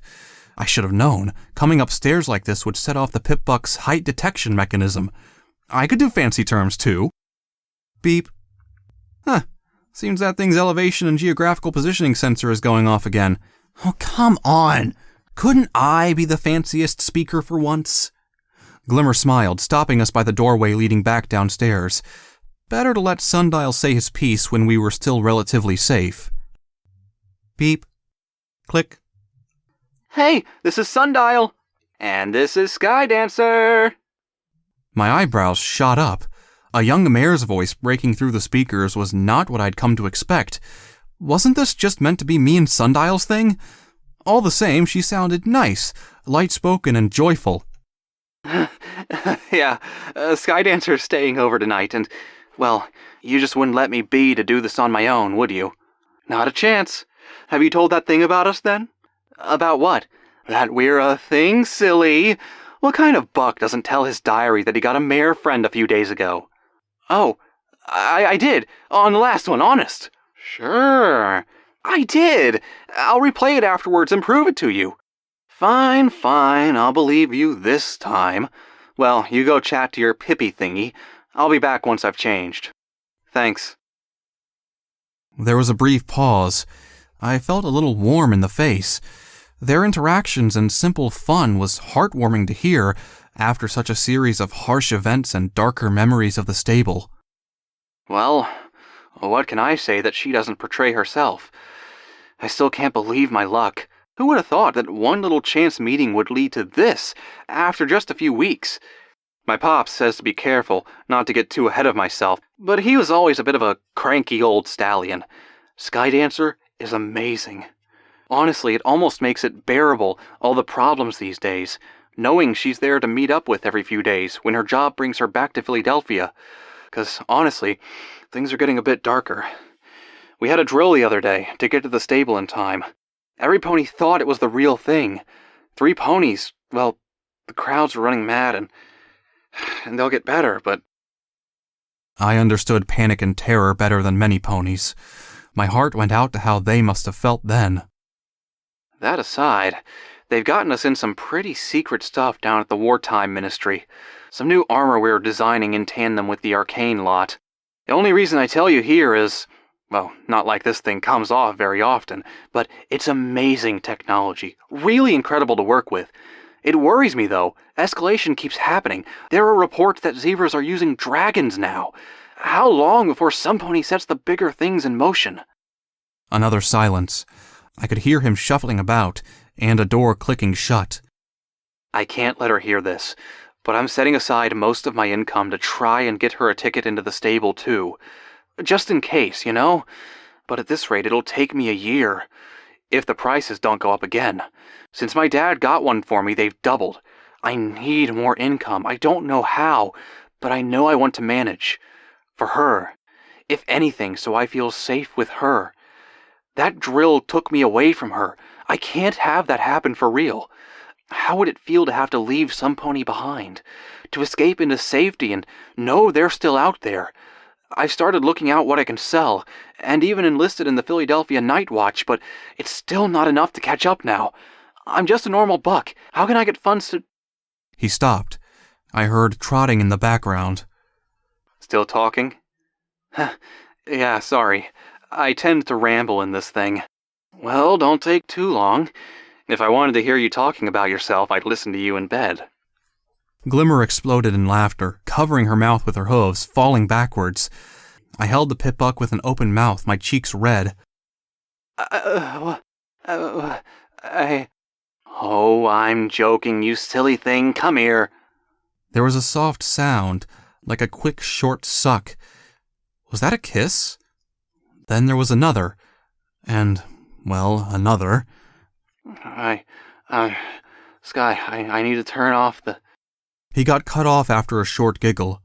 Some fumbling sounds mixed with muffled chuckles later, and the sound ceased. Glimmerlight was still snorting on the floor, almost spasming. Clearly that type of joke was right up her street. I just felt embarrassed for Sundial. Oh, that's so cute! Glimmerlight finally regained the power of speech, lying on her back. For a second, I could almost forget we were in the middle of a death-defying escape from the harshest slave pit in the wastes. We better get going. Oh, let's go. She stood, fighting giggles while we trotted toward the stairs. I kept glancing at my pip-buck all the way, that single piece of scrap metal containing such memories. My mind kept flicking through the happy banter, through the relaxed and casual ease with which they enjoyed each other, the caring, such a level that I'd never heard before, a different sort to the friends I knew. In fact, it seemed closest to the mare, but still different. To have a special sumpony? I wish I knew what that felt like. Our route took us through the staff offices to a fire escape at the back. We'd spotted a fallen chimney that had bridged between the station and the building directly next to it, and quickly decided it would be best to cross it, avoiding the street level entirely. Inside the offices, I carefully listened. Nothing. Silent enough to risk talking. Glimmer, can I ask you, something? Sure, Murky. Her head was scanning around each corner and office in the gray corridor. Musky dust fell from the cracked ceilings while we trotted through, slowly drifting in air currents that almost unnoticeably weaved their way through the ruined station. How do you make some pony like you? My voice felt squeaky and pathetic, but I forced the line out. Like that. Got some pony in mind? She grinned down at me, clearly knowing the answer. Perhaps you know where she dwells. My cheeks flushed, looking away quickly. Was I that obvious? Well, she had seen my journal. Oh dear, embarrassment time. Don't worry about it, Murky. When it happens, it happens. Just be your charming usual self. I think you'd be surprised how many mares want a buck who isn't in their face all the time, talking their ears off. I bit my lip. What if I had, some pony in mind that I didn't really know too well? Glimmerlight paused. I knew how ridiculous what I was thinking was, but she just reached out and ruffled my mane again. Don't think too hard on it. Nothing wrong with a sweet little crush to dream about in lonely times. I'm sure there's a mare waiting out there for you. That is, if you still don't consider bucks a likely route. My flustered response of incomprehensible jabbering was met only with a sly grin from her, before I shut up entirely, and not because of embarrassment. My ears twitched. A stomping metallic noise had entered the train station ground floor, unmistakable. Seconds later, voices, audible only to me, drifted up. EFS spotted 2 signatures inside this building, up high. Likely red-eye observers, Star Paladin. Engage and negate. If we clear them, we clear a route out toward the bank. Hopefully. It's still a ways out. The stomping began moving forward again, faster. They were trying to be quiet. Perhaps to others they may have been, but to me, it was like someone sticking my head inside a bell. Motioning to Glimmer, we quickly cantered downstairs, aiming to reach the room with the fallen chimney before they caught up. Heavy power armor likely couldn't follow us over such a rickety makeshift bridge. Glimmerlight whispered to me, "Rangers?" I nodded, and she just shook her head. "Then don't worry about sound, Murky. Just go for it. They know where we are with those suits." I still tried to set us a pace that made it look like we were just moving fast and not galloping away. Just because they knew where we were didn't mean they knew I'd heard them. On our way, much to my amazement, the ticket robot had followed us, as though aiming to get up to the VIP lounge to ask us again. "Tickets, please." We galloped around it, hearing the machine methodically and patiently begin turning once again to follow us once more. Potentially the most determined ticket collector in history. 1 floor above the Rangers' heads, we quickly knocked aside the fractured wooden door and moved inside the office where the chimney's broken top was located. A blast of wind whipped at my mane, flowing in through a colossal hole in the wall. The brickwork chimney had collided through it, scattering tiny red shards of brick everywhere and smashing the room asunder. Jammed horizontally, it acted as a small gap to the old housing next door. Being only 10 feet wide, it didn't seem so bad. Yet the moment my hoof touched it, the chimney lurched and a few bricks dropped from it. All right, pretty bad. Didn't think you had a problem with heights. Glimmer stepped up onto it, carefully shifting her way out. I followed, trying to take comfort in the thought that if the balefire hadn't brought it completely down, my own tiny weight wouldn't. I don't mind heights. I do mind feeling like I'll fall. Concentrating while we shifted across, carefully judging every balance, I listened behind us. Targets are due east, moving slowly. Moving between buildings. Damn, must be that chimney we spotted outside. Circle around, back downstairs. I hopped the last few feet, taking Glimmer's hoof. In one horrifying moment, my hoof skiffed off the edge of the wall, prompting an ever-increasing crumbling sound. Glimmer gasped, yanking me forward. "Get off of it!" We dove further into the strangely identical office within the opposite building. Had they copied one another through the windows? And ducked behind a desk. Behind us, the crumbling turned to a cracking, grinding sound, and stopped. 10 seconds or so later, popping our heads back up above the desk to look back, the chimney was still in place, albeit a few inches lower on this side. Very hesitantly, we chuckled out of sheer relief. Tickets, please. My chuckle slowly died and quietened. Twisting to look, I saw the four-legged ticket robot begin trundling out onto the chimney in its endless quest to acquire non-existent tickets from the first passengers in centuries. Then the chimney collapsed. It grew from a smattering of grinding stone, the entire support curving to the side, and then giving way to an avalanche, the roar of 1,000 bricks slamming into the ground at different times, echoing across the block. So much weight dropping tore the creaky walls from both buildings completely apart. In a moment of horror, I felt the floor beneath us dropping out, tilting with cracks forming like forked lightning toward us. We turned, but there was no chance. The entire floor gave way, dropping us to slide down it toward the gap where the makeshift bridge had fallen. Screaming, sliding toward the hole, I found myself flung out into the air. The wreck of the chimney below shortened the drop, but not by much. The impact on my 4 hooves felt like I'd fallen a mile. Even dropping and rolling the moment I hit a thankfully flat section of wall, I yelped in pain and rolled down the rest of the pile, end over end, before crumbling in a heap amongst the rubble in the alleyway with a bone-jarring impact.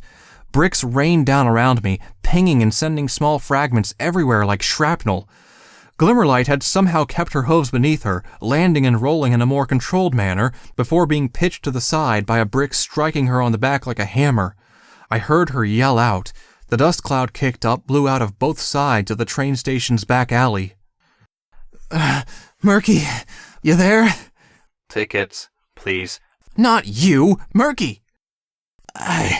Yes. The robot was half buried beside me, damaged and sparking as it futilely strove to move. I felt Glimmer pulling me up, dragging me desperately away. The train station's wall collapsed where we had lain. A boxy machine with a screen fell from the station's room, exploding as it hit the ground and blasting an entire stockpile of old tickets across the entire area like confetti. Screeching filled the skies, steel rangers pounded on the ground toward the noise, and all manner of shouting went up from nearby. "Murky, run!" Clearly my ears had been somewhat wrong. I'd only heard the noisy hunters, but we were more surrounded than I'd ever thought. The griffins must have lain silent on clouds or rooftops just waiting for us, using their patrols to trick us into thinking it was clear. Galloping as best we could, we ran into the street, taking the quickest route toward the cover of more housing, while the skies slowly filled with griffins. Behind us, 10,000 tickets fluttered slowly to the ground, resting all over the wreckage and burying everything in a sea of white paper. Thank you.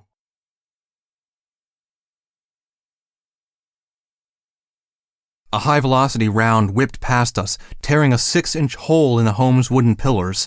Yelping, I fell back and felt Glimmer trying to yank me behind the low walls surrounding the rotten garden. Shit, get down, get down! Where did they come from? Griffins! They're hiding on the rooftops! Oh, goddesses! We had to move. Half crawling, half galloping, we fled along the gardens as best we could. The griffins were moving all over the place, not just after us. I could only assume it was for the rangers behind us. They had run out of the train station, shouting to stop us before we alerted Red Eye to their presence. Reaching the end of the gardens, Glimmer glanced and saw the griffins either moving to cover the Rangers' approach or reloading. Spurred on, we took the chance and ran into the open to reach what looked like a subway entrance. Murky, just watch the road. They've been dropping mines. They're still following us. Indeed they were. Even while reloading, they flapped between chimneys and over rooftop gardens. Then, I heard a soft ping of metal hitting the ground. What was that? I said, they're dropping. Watch out! It leapt up from the asphalt, a curious stick of metal and plastic. Glimmer dragged me to the ground, flattening us down as much as she could, her body laying over me. The small stick bounced again before detonating right above us. My ears were searing with pain. My entire body felt like I had just belly-flopped into a river, and my vision was hazy. Crying with a headache, sound returned only gradually. My front right hoof was bleeding badly. I could see a small shard of metal stuck in it. I clutched it close, whimpering and crying out. Behind me, the battle started proper as the Rangers engaged. Clenching my teeth to try and bite down the pain, I rolled up. Only now I noticed that Glimmer was struggling to even stand up about 10 feet away. Her flank and torso bore multiple small wounds. Her blood was oddly hard to see along her red robes. Limping, I tried to move over to her. Glimmer, I think just shrapnel. Murky, all right? Hold on, we'll get out of here. We'll all get out of here just a little further. We tried to move, but avoiding other mines and our injuries reduced our speed to a crawl. The subway entrance was only perhaps 20 meters ahead, the bank not more than half a mile. We were so close, but at this rate it might as well be in Appaloosa. Where's Brimstone? I don't know. He must be up ahead of the bank or got separated or something. We need to keep going. Find something to help you and me. Behind us, the battle moved closer, the priority of the Rangers being the only thing keeping us from being sniped off by griffins. Bullets not meant for us still whipped through the air above our heads while we crawled down the pavement. Missiles streaked in the air after missing griffins, exploding roofs and towers that crashed down to either side. Looking behind us, Glimmer seethed and gritted her teeth. Shuffle after shuffle. We stayed apart, so we became less of a target, one of us roughly on either side of the street. Only as we reached an area blocked by fallen sky wagons did I realize I was on the wrong side. Ducking back, I retreated into the veranda of a stone-walled and wooden-roofed home, cowering just behind the inner fence of the suburban building next to a table still bearing abandoned plates. Between her and I lay mines and a lot of gunfire. The Rangers are still in the same street. Keep going! Keep going! My leg. I know, but we need to go now. Get to me. Inside, Murky. We're almost there. Please, Celestia, give me the courage to cross that road to get into the metro station with her. Feeling woozy, probably from blood loss, I tried to push myself to... Without warning, a stray missile from the raging battle down the street rocketed past a very lucky griffin. Exploding above me, I screamed as wood and chunks of stone fell on all sides. Glancing upward, I saw almost every supporting beam on the veranda and the upper floor had been knocked out. It began to creak ominously. Watch the building, Glimmerlight screamed from across the street. It's coming down! I wanted to move, but my limbs had locked up in fear, just staring upwards. I felt unwilling to run into a mined area behind me, but staying here meant... What was I meant to do? The last thought through my head as the building began to crumble was a quick thought that any of the others, Glimmer, Brimstone, Little Pip, they would have known what to do when caught between all of this. But I didn't. The most I brought myself to do was to dive under the strong-looking table sitting on the veranda. There wasn't even any pain, just a crushing envelopment and a dulling of all my senses.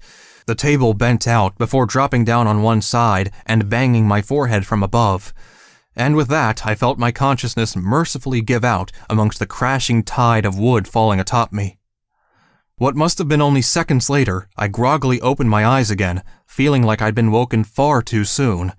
Hearing as though I was beneath water and seeing through misted eyes, I realized the wreckage had almost entirely buried me. Everything felt hazy, and a splitting pain pierced through my skull. Like a pink and white blur, I saw Glimmerlight trying to crawl over the street under the fire. Oh no, Murky! Murky! Griffins swept in, huge brown shapes, as I began to drift off again. Get off me! Get off! My friend, he's still...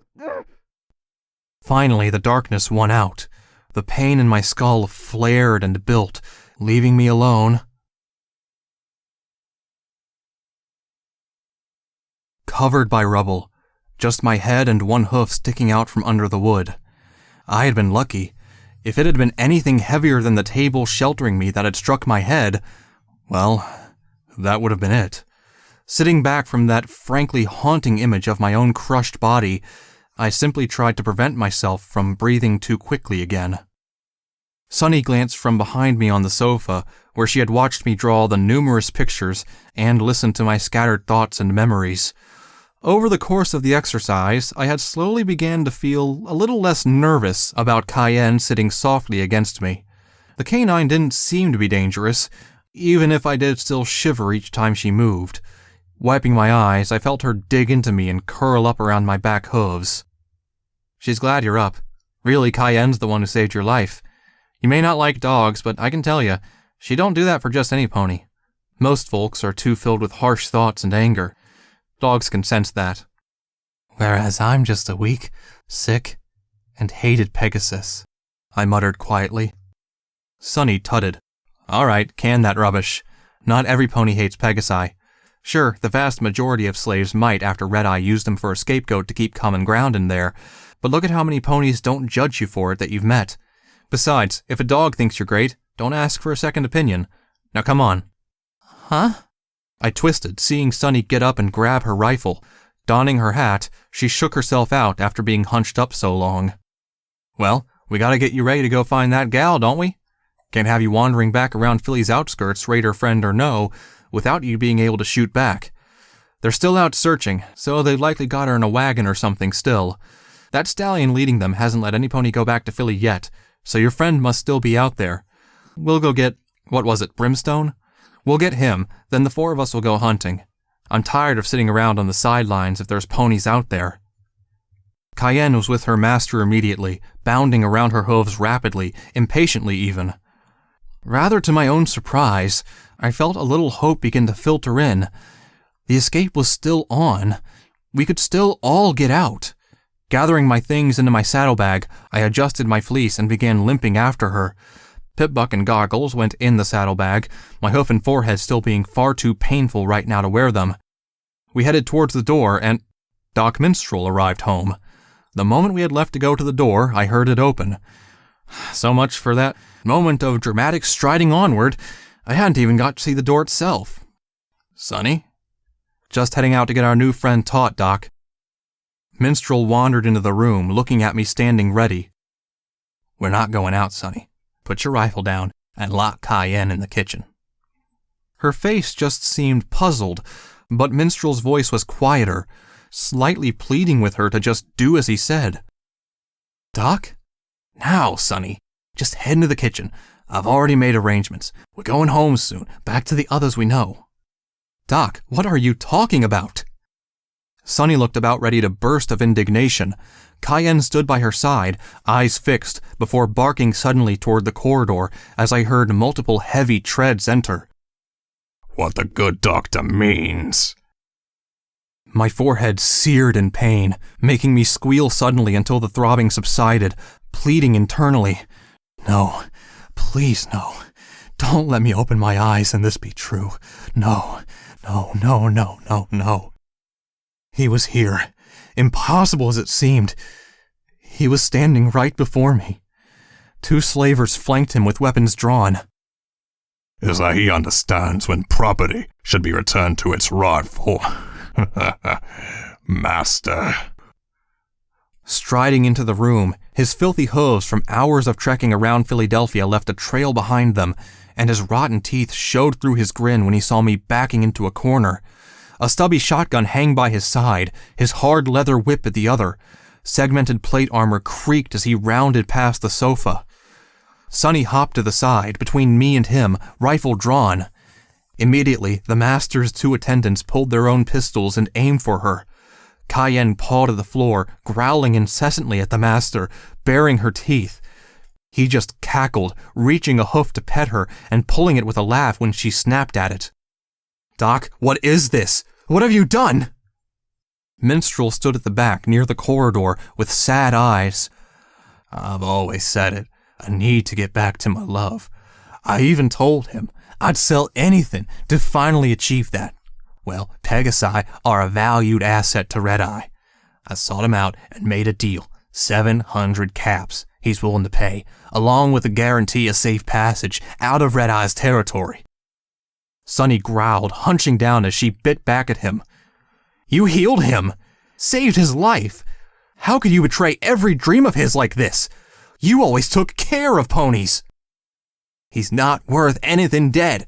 Come on, Sonny, you know he'd be dead in a day out there. The stupid buck doesn't even know how to think for himself. Not to mention, he was traveling with the warlord that killed my hometown back in Ponyville years ago. He's safer with Red Eye, where he at least gets fed and directed." He sounded only partially convinced, but Sunny broke the back of a chair with her enraged hoof slamming down on it. "I spent years with you just for this?"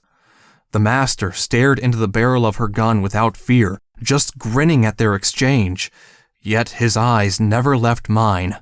Boring silently into my mind as Minstrel and Sunny argued, I could feel the sensation of those chains that held me in slavery tightening again. Come on home, number 7. You know it's where you belong. Now let's just have you trot outside.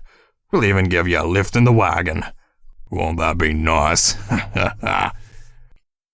No. Step forward, number 7. No. He narrowed his eyes, stomping the floor hard enough to make Cayenne bark in offense and every ornament on every shelf clatter and shake. One hoof pulled the whip toward his mouth. Step forward, number 7! I tried.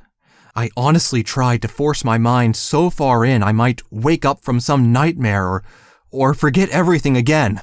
The lash struck me right on my face, on top of my newly healed skull. Pain greater than any single blow before ripped through my head, drawing me right back to his world.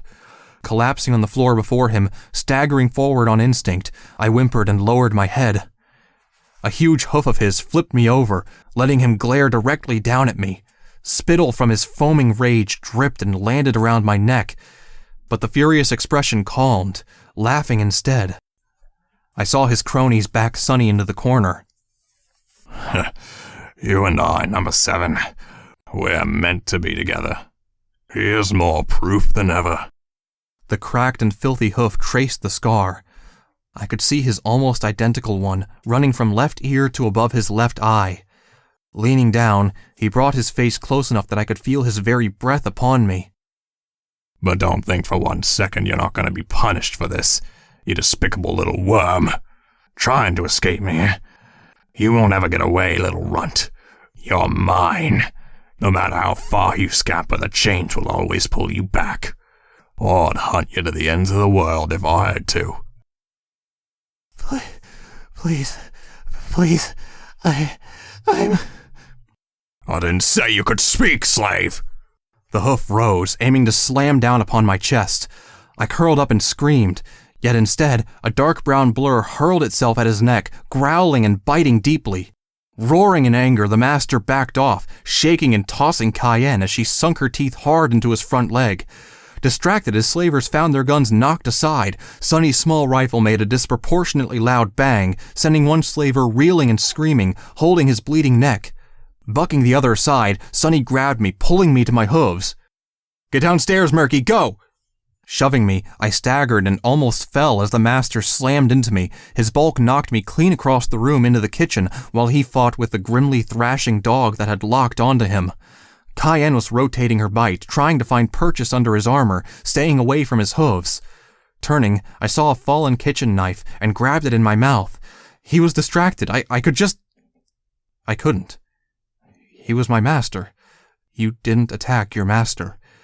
What might he do if I didn't get away and I'd stabbed him? I ran instead. Sunny ushered me along, her rifle booming a second shot in the enclosed space, missing the second slaver when he ducked behind the sofa I'd woken up on. Half pulled, half galloping, I found myself directed to a small door that opened up to the cellar.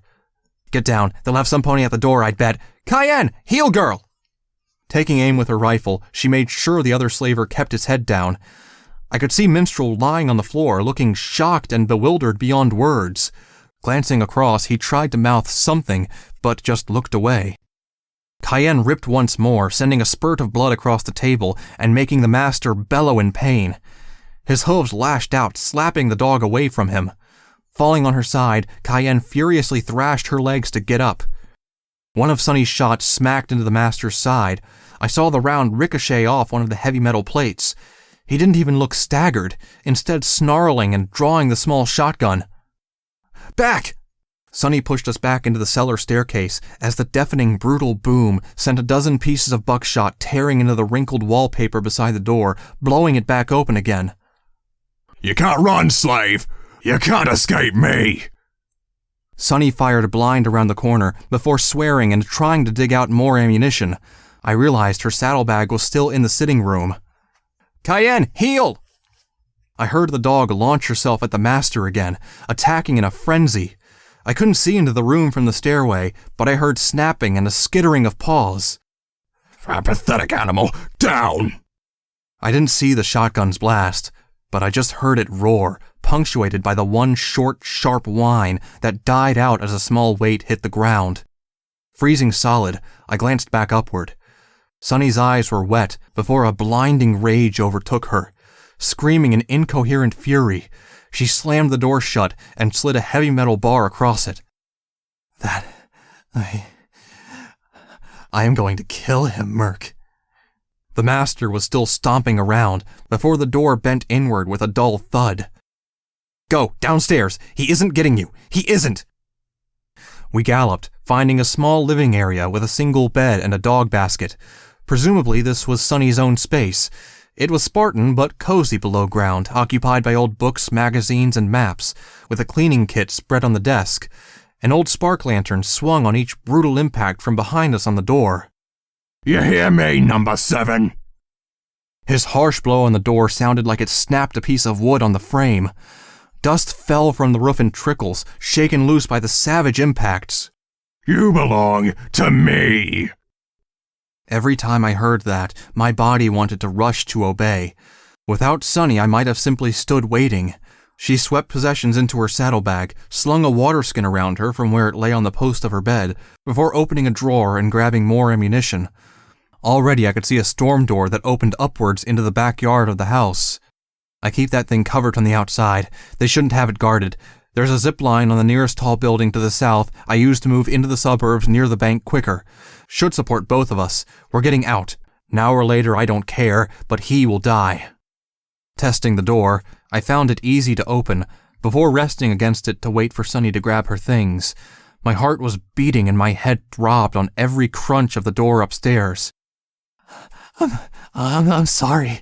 I ruined everything for you. Shut up. The doc ruined it for himself, that stupid bastard. Ugh. She bucked the desk's chair in sheer frustration, splintering it against the wall. Throwing her saddlebag over her back, she picked up her rifle and began reloading. Sonny, why are you helping me? It was a stupid question. A stupid time to ask it, but I needed conversation. Anything to keep my mind off of, I'm your master, slave! Come out! That. If I listened too much, I might believe it. Few reasons, really. 1, no pony deserves to be a slave, way I see it. 2 rounds fed into her rifle. 2, Doc betrayed me as much as you in doing this. 2 more rounds slotted in, each with a satisfying click. 3. She hesitated before opening a nearby drawer and lifting something else out. I couldn't quite see, but she opened her saddlebags, stopping with it in sight just before adding it in. Half gasping, I just pointed my hoof disbelievingly. She didn't smile, but spoke with resolution. Let's just say there's a little filly who still owes you one for this. In her hoof, she held a full stuffed toy, weathered all the more with age, before gently setting it in her travel bag. You... I heard your screaming when they punished you, Murk. Tried to tell my folks to turn back, buy ya or something so you could live with us, but nothing. Look, I don't believe a lot in all the magic of friendship stuff they talk about, but life's thrown me a bone here. I guess I see this as a chance to finally do something about it. Part of me felt offended. How could I not have more time to talk about this? To get to know her properly before we galloped off together? Why couldn't I ever have time to properly meet any pony? This was too fast, too sudden. Thank you, Sonny. Well, we'll talk later on the road, but now? As though dropping the subject, she slid the final 2 rounds into her rifle. Gonna give that big bastard something to sting before I go, at least. Trotting over, she took aim at the door from the bottom of the stairs. The master was bucking it hard enough to make the entire room vibrate. Wood splintered, her lantern fell from the ceiling, giving everything a strange look of being lit from below when it smashed open and revealed the glowing element within. This is for Cayenne, you son of a... bitch. Even before she could depress the trigger, the shotgun's buckshot tore through the wood from above. It flew downstairs in a swarm of hot metal, taking Sunny clean off her hooves. My mouth dropped, screaming her name as I saw the blood fly from her side, and heard the painfully slow sound of her rifle dropping to the ground. Creaking, the stairs barely supported the master's weight as he descended, step by slow step. Even with Sunny lying groaning at the bottom, his eyes were fixed on me the entire way. My muscles felt frozen. The way out was right behind me. I could just go. Stand still, slave. And I did. Reaching the bottom of the stairs, his gaze averted for just enough to glance at Sunny and press a huge hoof down on her leg stretching to her rifle. Exerting his huge bulk and weight, I heard her groan in pain as her leg was held down by the joint. You shot at me. You defied me. Yet you lived within my reach. You weren't free. You weren't ever free. Minstrel's been on our payroll to hand over any escaping slaves for years. You were just his little toy, even if he was a soft one, just as I've come to reclaim mine. Isn't that right, number 7? I just squeaked, trying to find the willpower to shake my head. Even 10 feet away across a room, he held an air of authority. That everlasting and unbroken chain on his flanks, the chain links identical to my own. It felt tighter than ever around some unreal part of my mind. It felt like his ownership by right of fate. He looked down at Sunny again, relishing as she gasped in pain under his massive hoof, pressing down upon one of the buckshot wounds. Fuck you. Cute. You're going to die, Ma. Unless, of course, the slave can save your life. Tell me, number 7. He turned back to me. What is one good reason to spare her? My mind was racing, not thinking straight. I wanted to run or cower, or beg and plead, or just... I didn't know, and... Too slow! The shotgun arced out, planting it in her mouth and holding it upright with a hoof. Try again! I'll... Too slow, slave! Again! You know how this works. Now, do as you're instructed! His game was simple. He wanted to force me to obey. The threat of that shotgun pressing painfully into Sunny's mouth was too much. I had no choice. I'll come back! I screamed it, pain welling in my heart, as I felt everything I'd worked toward and fought for come crashing down ever since we ran from that stable. I'll come with you back home. You don't want our deaths. You want our lives. The master grinned. Oh, that grin. Those cracked and rotting teeth smiling right at me as the barrel lifted from her mouth. With a bellow, he called the slaver watching Minstrel down behind him and threw the subordinate a set of shackles. Put them on her. She's my stock now, not the upstarts. I'm sure she'll fit in well. His eyes focused on me. A sick lick of his lips accompanied a leering small glance to the side at the shaking but stern mare below him. He opened a pouch and dumped a second set of shackles and collar upon the floor, the latter linked to the leather harness on his armor by a thick chain. The slaver was already fitting the shackles to Sunny. I could see her struggling to move, to resist, but blood loss and shock was setting in fast. Her eyes were glazed over. She couldn't do anything. Cayenne was dead. I was alone. Under my master's watchful gaze, I dutifully trotted forward. Of course he had come for me. I had no say in anything. I was just his slave, his ever-loyal. My eyes fell upon Sunny once more. Her blood was leaking from a dozen holes.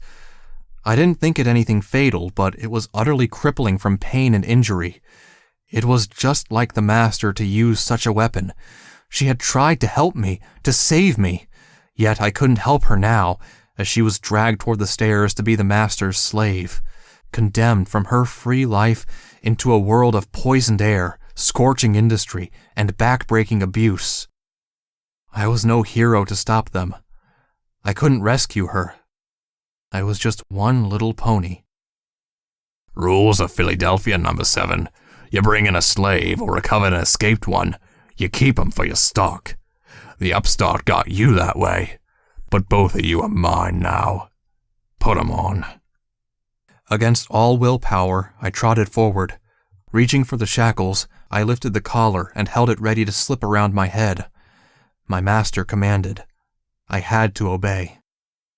Lying on the floor, my eyes spotted the stuffed toy spilled from Sunny's bag. The slaver had carted her away, but this was still lying there.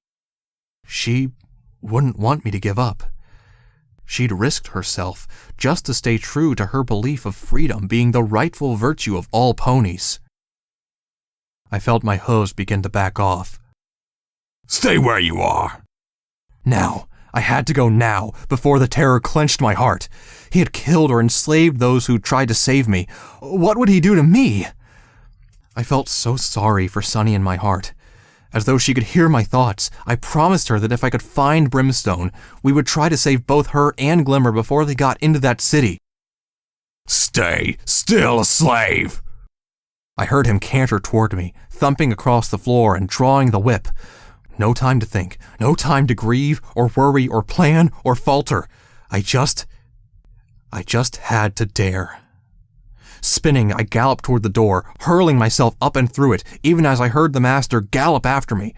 Hopping up, I tried to pull myself from the vertical doorway and out into the wastes. The whip lashed out, striking across my rump. Screaming, I rolled out, fighting to push myself onwards. Behind me, the doors exploded open as the master began pulling his more considerable weight through the small space. I had time. I had time to run. No. Oh, no. I was not many miles from Philadelphia, as Minstrel had claimed. He had lied about that, too. The red haze in the clouds, surrounded by the housing areas wrecked by the balefire and crumbling around me. Minstrel's house was little more than a couple miles from Philadelphia's walls. I could still see them, even if we were far outside of Red Eye's domain. The window covers had hid it. Suddenly I understood the insistence that I stay inside. He had played me from the very start. Without thinking, I simply galloped forward. Around me, I could hear slavers trotting to and fro. The master behind me, after struggling with the small opening, had retreated back inside. I could hear him screaming to his subordinates to get hunting to catch me. Hidden in swaths of smoke and smog, I could see wagons full of slavers spreading out. Shouts, as some saw me, grew into a mad dash of a dozen slavers from the front of the house.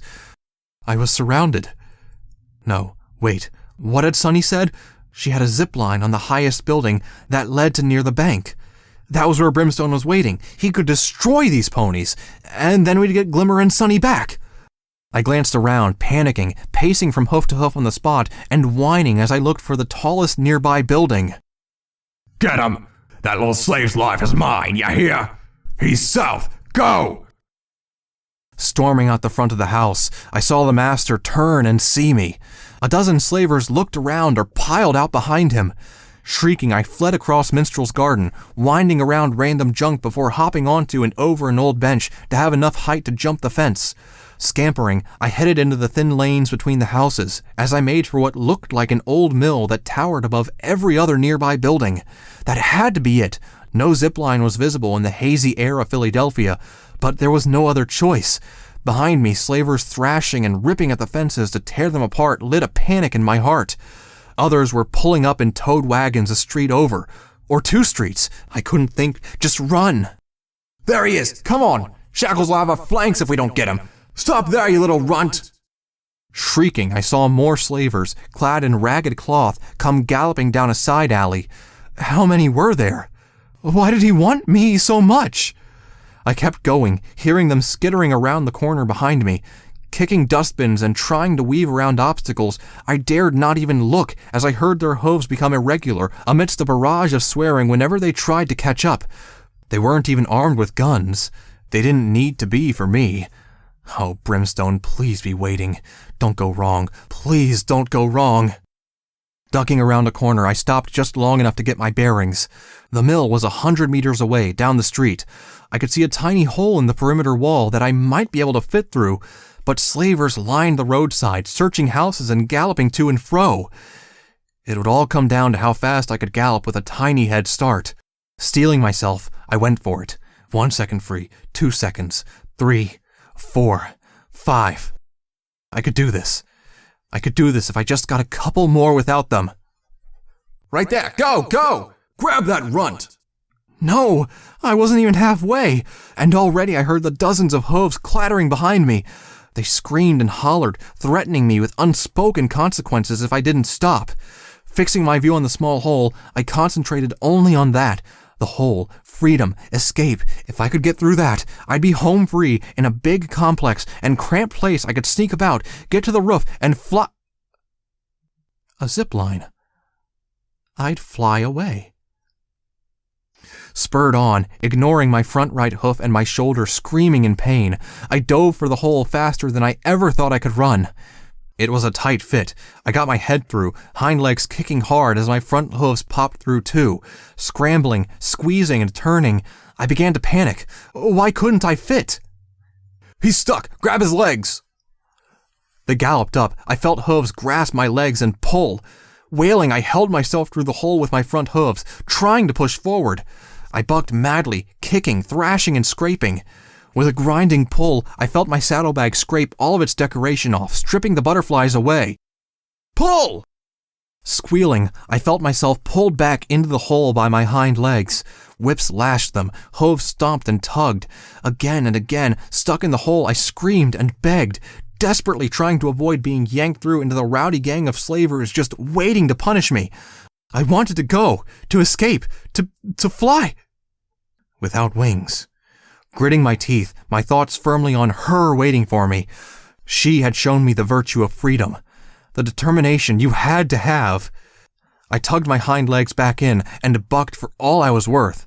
The sickening crunch of teeth shattering mixed with a high-pitched shriek as I felt my hind legs come free.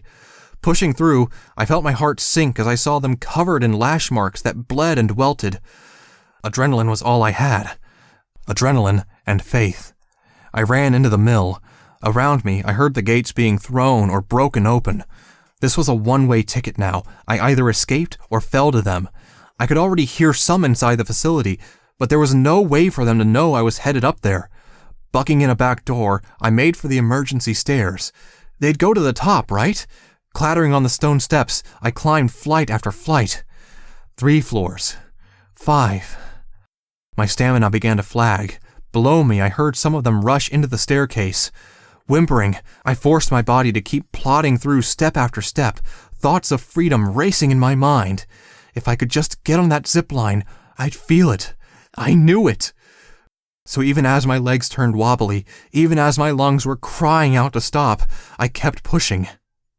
They were on every level now. I could hear a voice of authority ordering them to head back down.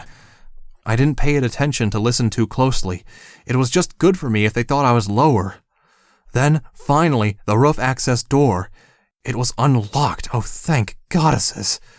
Throwing it open, I almost fell through it onto the vent-ridden roof of the mill. Ahead of me, I could see the pole with a zipline on it. It was just a race to get myself tied onto it now before they got up here. Such thoughts immediately got thrown from my mind. If I had to, I'd throw myself out and just hold on for dear life rather than delay. Cantering, unable to even gallop, I staggered and meandered toward it. 30 feet, 20 feet. I could see the line heading off so far into the outskirts of the city, past barriers and fallen buildings. There was no way any pony could follow in time.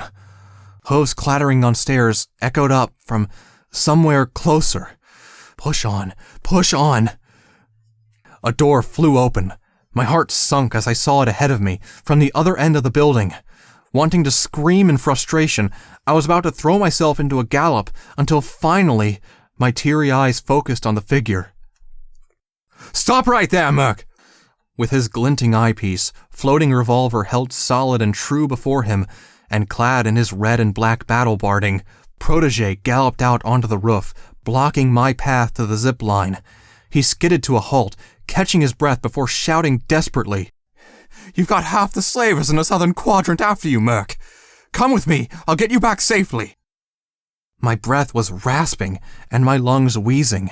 I coughed hard as I staggered onward. I couldn't stop, I was too close. Blood fell to the ground from my cough or wounds I didn't know. "No!" I shrieked, expelling a life of frustration and hatred. I can't. Please, don't do this to me again. Just let me go!" Protege trotted to the side, blocking my approach, but his head never turned away from me. "You know I can't do that, Merc.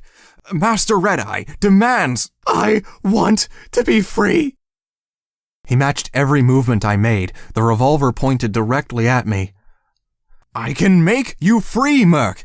If you do this, you'll be nothing but dead meat to the wastes. Look at what's happened. You aren't even out of Philadelphia, and already you're almost running dead. If you take this into the wastes, I promise you, you will die. I don't care. She made me say it. She made me." I was crying harder than I ever had, no pride in my voice, but a horrid rasping beg. "Just step to the side. Let me go, Protege, please. You're kind. You've helped me. But just let me go." Around us, the wind picked up, swirling a red cloud of soot filled with smoke out of the way, revealing to one side of us the red-hazed slave city in all its terrible glory, and on the other, the dusty expanse of the wastes. Atop the building, at the border of my dreams, I felt my entire future hang in the balance. But he just shook his head sadly. "Freedom isn't just not being in Philadelphia, Merc. I've been trying to explain that to you. There's more to it than that. Let me help you earn it. Slaving away isn't any way to be free. Not to me. Just to have one day, even an hour, where no one is controlling me. I could die happily." He lost his composure, raising his voice. "I don't want you to die, Merc. Master Red-Eye and I can help you, like he helped me. Merc, I know how you feel. I understand what it's like to—" I cut him off, tears streaming down my cheeks. "No, you're just another master like any other. I was born a slave. You have hundreds of others in there. I'm just one. Please, can't you let me go? Just one. Why can't you understand that?" Protege did not yield his position, blocking me from the zip line. It waved in the wind behind him, taunting me with its proximity. Below us, I could hear the master bellowing for slavers to head back upstairs. I had to go now. Protege, just please." A gust of wind swept smog across the roof, choking me. Both our manes and clothes were whipping in the wind toward the wastes, away from Philadelphia. Protege tried to keep his voice measured, but the wind was forcing him to shout. "Stand down, Merc. I know you feel you have to. but I refuse to let you kill yourself on the wastes. Stick with me. I can make you free, and a better pony. Master Red-Eye is trying to help the wastes and those in it. Work with me. Are you insane? My voice shrieked. Look at what he's made! I swept my injured hoof towards Philadelphia, indicating the giant factories where hundreds, perhaps thousands of slaves were now toiling and dying slowly within. Red-Eye is a monster. I'm sick, protege. I'm dying because of his city. I've been tortured, shot, beaten, the Master's hurt, and killed those trying to help me. I got put in a pit to die. I know you're intelligent. Why can't you see this is wrong? Because it is.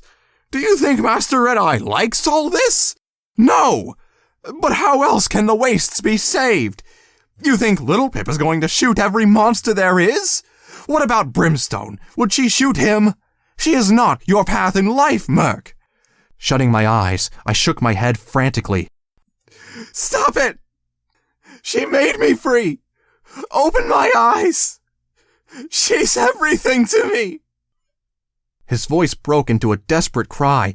Damn it, Murk, I'm trying to protect you. You're hurt, not just physically, but inside. Bear it a while longer.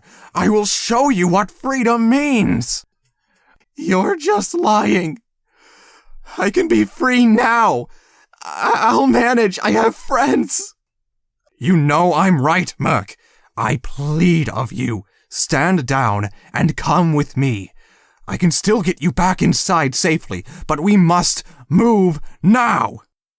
I could hear heavy tread on the staircase behind me, the Master's shouts.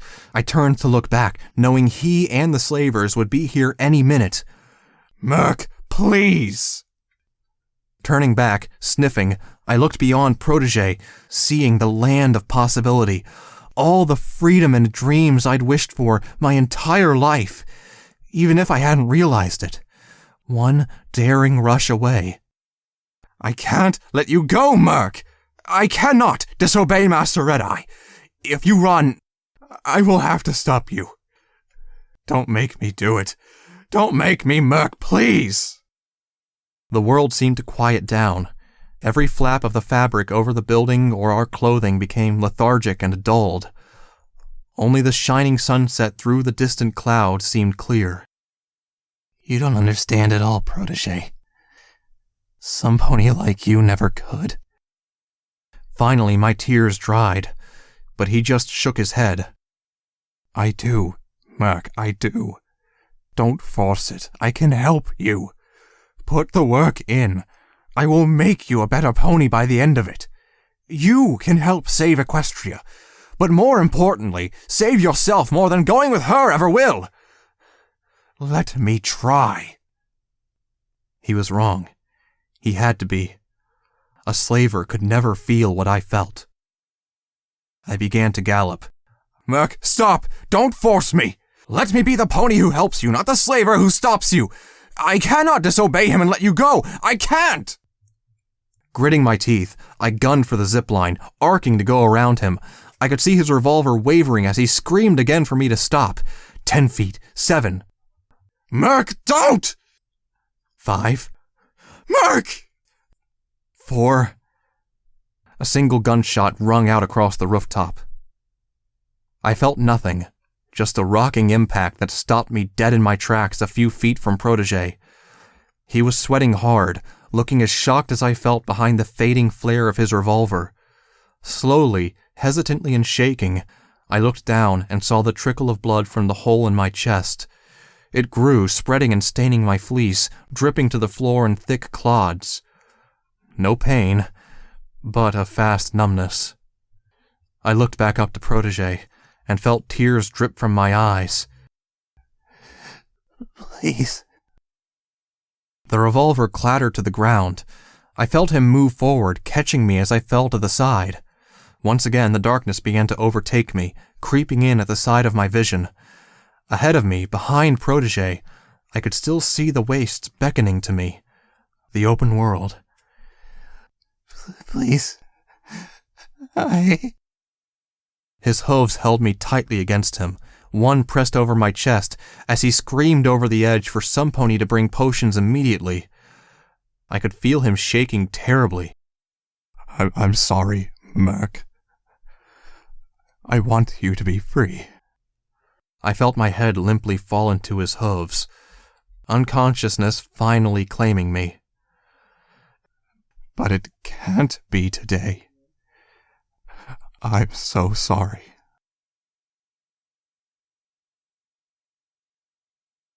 Light. A thin ray of orange light.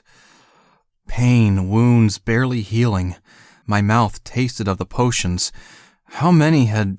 the ground was moving. Why was... My eyes creaked open. Too tired to even move my head, I realized I was on a small flatbed wagon. I could see the sunset at the end of the long highway out of Philadelphia.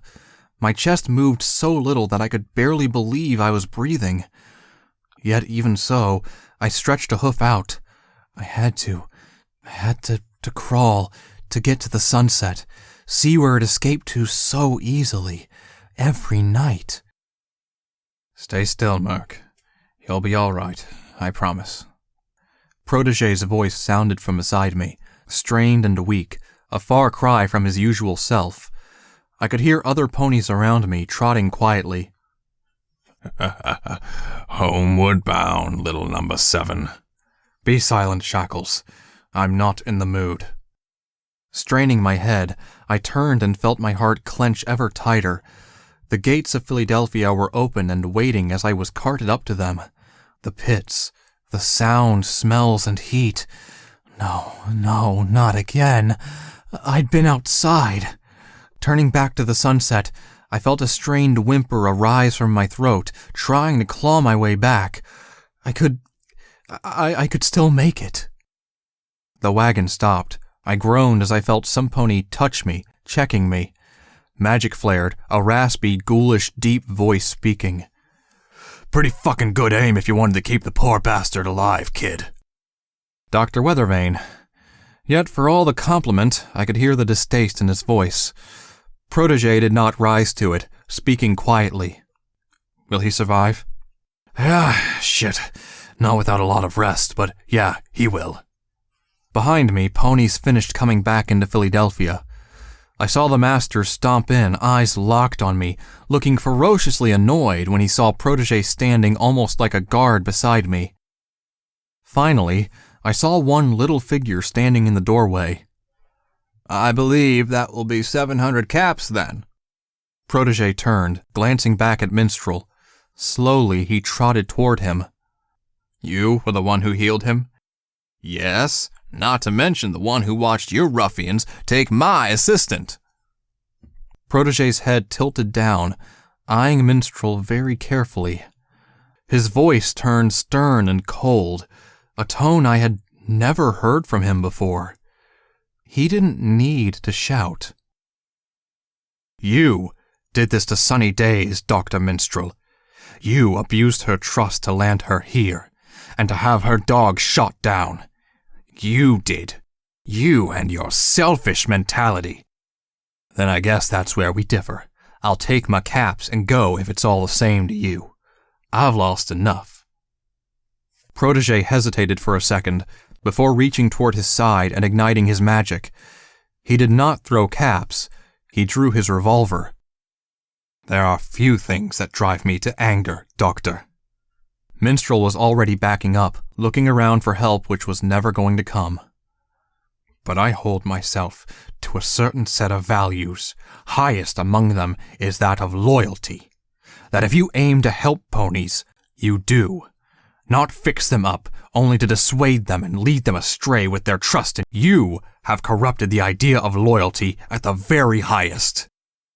He wasn't shouting, but Protégé's voice did rise in strength, a small tinge of carefully controlled rage. That buck there wanted more than anything to be free, and you gave him that belief, only to take it all away. I may have stopped him. I bear that guilt. But you didn't just hurt his life. You crushed his dreams by making him believe. You are an atrocity not befitting of the title Doctor. Nor did you deserve Sunny's friendship. You betrayed her as much as you betrayed Murk. You likely cost Sunny her life from who has taken her. You bring a wisp of fury to my heart, Dr. Minstrel. I heard a rasping, colorful agreement nearby to me. Minstrel raised a hoof, his face turning white. Look, I think perhaps I should just leave and... Yes, you will.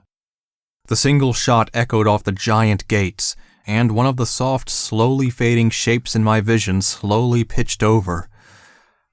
I didn't feel any justice, even as I saw the vague black shape of Protege turn and slowly trot back to me. Behind him, the colossal gates slowly closed. No matter how hard I wished for it, they would not stop. For one horrible moment, I had felt all my dreams within my grasp, but the great sunset was separated from me as the giant gates finally slammed shut, just as I passed once more into a painful, tearful sleep.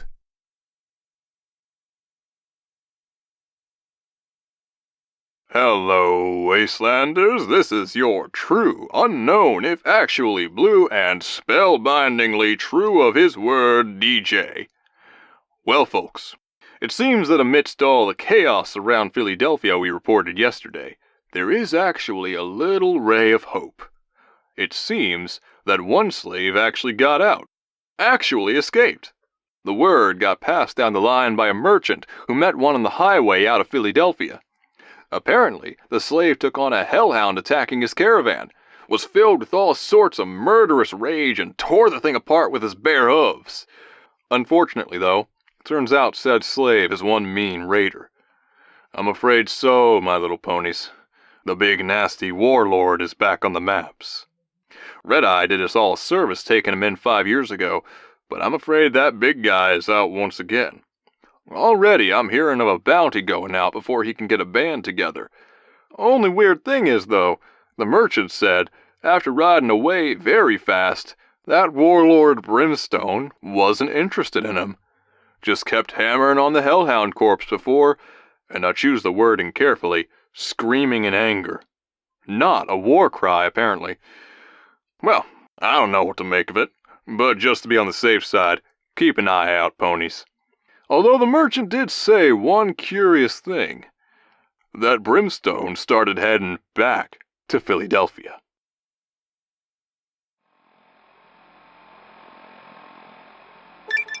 Footnote, perk attained. Skittish at the bit. It may not be the fabled pinky sense, but if you really concentrate, you have your own ways of identifying where others might be around you, whether through paranoia or a greater sensory ability. You add +2 to your perception while still, and in no immediate danger.